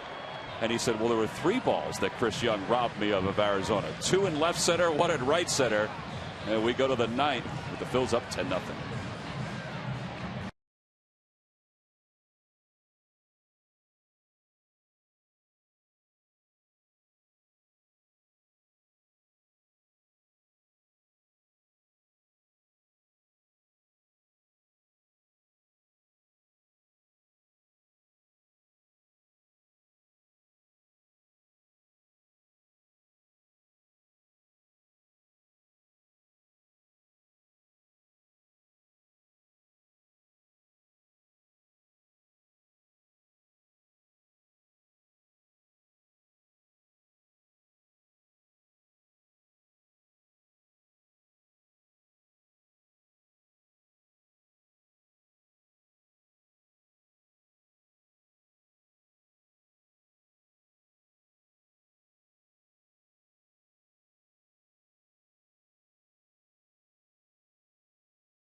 Reno, he's been talking baseball all night. Listen to Shane talking about Placido Polanco's record-breaking month. 57 hits, bro? That's stupid. You're saying, oh, watch got 57 hits. Ichiro in 1 month, in April. That's ridiculous. What'd he hit? 500? Did you only get? You can only possibly get 130 at bats, 140 at bats. 162 hits. So they're talking about Ichiro having 57 hits in 1 month. And Polanco, it's pretty impressive, has 39 hits here in the month of April. Remember Pete Rose getting, I think he got 50 in the month of September 1 year with the Phillies. 50. Well, 50's a lot. 57 is an amazing amount. As Shane said, you don't only get so many at-bats in a month. Well, you have to be a hitter like Ichiro and Pete Rose to get 50 hits. It was 56 in August of 2004. And Pete had 50 in September, and I can't remember what year it was. That year that Ichiro had 56 in August, he had 262 hits, which broke George Sisler's record. Right. David Herndon's on here to pitch the 9th. And a grounder left side, Orr behind the bag. That one went right over the bag. Nice throw by Orr. One away here in the 9th. Oh, after Vance Worley went the first 6. The combination of Michael Stutz, Baez, and now Herndon. Phillies may be working on another shutout here in the month of April. They have 5 already. And to put it in perspective on how good that is, the Mets have none. You know, and Phillies came in with 5 more wins than New York. Mike Davis 0 for 2.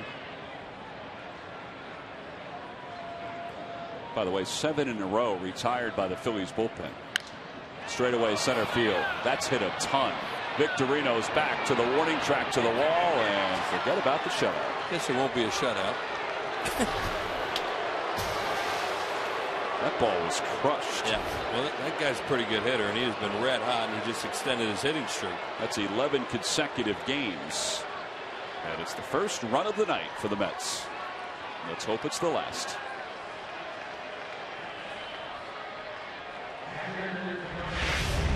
Yeah, he really gets some launch on this ball. Look, it's down, and Davis, he looks like he is a low ball hitter. The way he drops his hands and then kind of uppercuts, he likes the ball down. Totally takes a strike. It's 0-1. 5 home runs now, 20 runs batted in for Davis. This being his first full year, you expect in the majors if he stays healthy. Came up last year.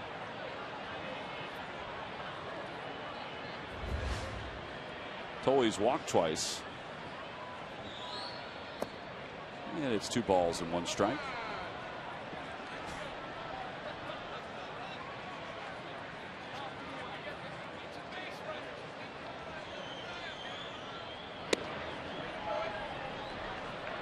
I think the grounds crew goes out to get all the baseballs that are in those bushes out in center. Yeah, that could be a real Easter egg hunt out there. Huh? Outside. Ball 4. I mean, it's one of the prettiest sights here at the ballpark. The ivy and the bushes out in center. Think about all the baseballs that have been hit out there over the years since this park opened. Yeah, that foliage is really starting to expand out there, too. It is really pretty. Hey, stay tuned for John Clark and Mike Missinelli. They'll have all the highlights, insights, plus Marty Bystrom's clubhouse interviews. Phillies postgame show live from Sugar House Casino after the game on PHL 17. I think Bernie, our cameraman out in center field, maybe we can get him a ladder to go down and check and see if there's any baseballs out there. You probably see them down there. Probably like looking in a pond for golf balls. Friday hits it in the air. Foul left side. Or gives it a look, and it's out of play.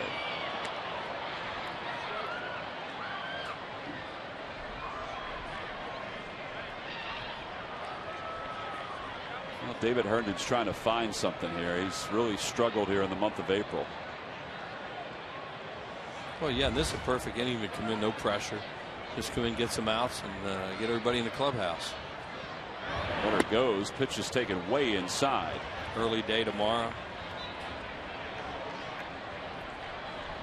Speaking of tomorrow, Roy Halladay will get the start for the Phillies. He'll be opposed by Jonathan Neese.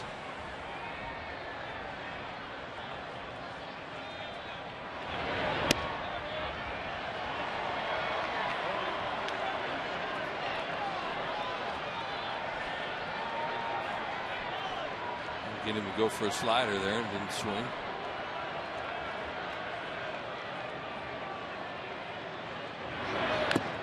Swung at that one, got a piece of Brian Schneider.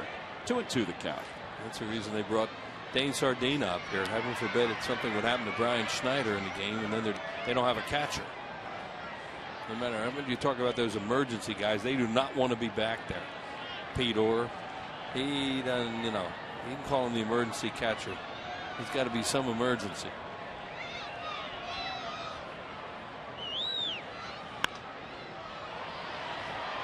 Orr gives this one another look. He might have a play. Nope. Back a row. He was just a couple seconds away from getting there and maybe having a chance to make a play.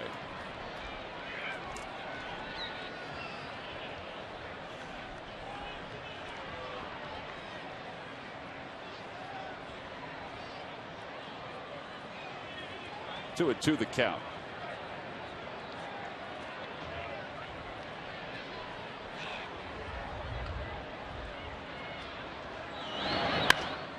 To right field. That one's deep. Francisco's going back, and that one is gone. 2-run home run for Friday, his second of the year.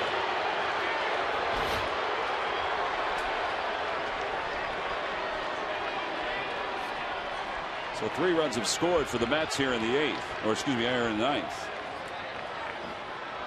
And Ronnie Paulino is going to pinch hit for New York. Yeah, he's the last guy left on their bench.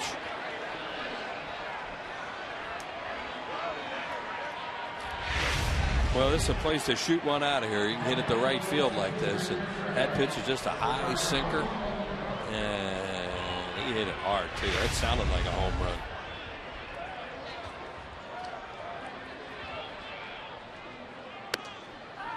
Paulino takes a strike. It's 0-1.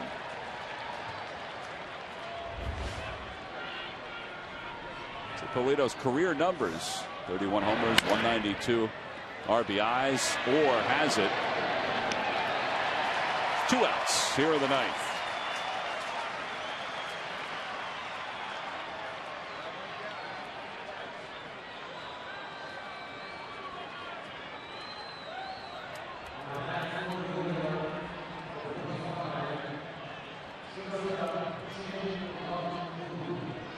Who batting for the first time here tonight. 1 for 11 on the hands, and a foul ball a step from the Phillies dugout. He broke his bat. 0-1 the count.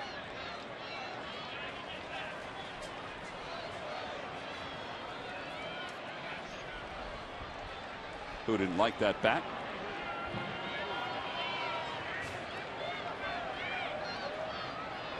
You get all kinds of variations, that Abbott Costello routine. Yes, with this you guy. can. Wow. We used to have that on the video board in minor leagues, almost in every city. It's funny. It's still funny when you watch it. It was just a brilliant little comedy sketch. 0-1 the count. 0-2. Fans have been waiting for this and getting a little impatient with David Herndon. And they want to get it over with and stand up for that last strike. Stand up for that last strike and to pick up win number 17 here in the month of April. And there it is, a swing and a miss, and the side is retired. The Mets do score 3, but the Phillies pick up their 17th April victory. The big reason why, the big piece: 2 home runs, including a grand slam. He is our Chevrolet player of the game, and it's the first time since 1993 that the Phillies have won 17 games in the month of April. Pretty impressive stuff, and that was a pretty impressive legacy for the Phillies to follow. Yeah, if he could have gotten 3 more, he would have had a club record. 2 more, he would have tied the club record. But a heck of a night for Ryan Howard, that's for sure. Vance Worley subbing for Joe Blatton, who was placed on the disabled list today, and he did a nice job over 6 innings.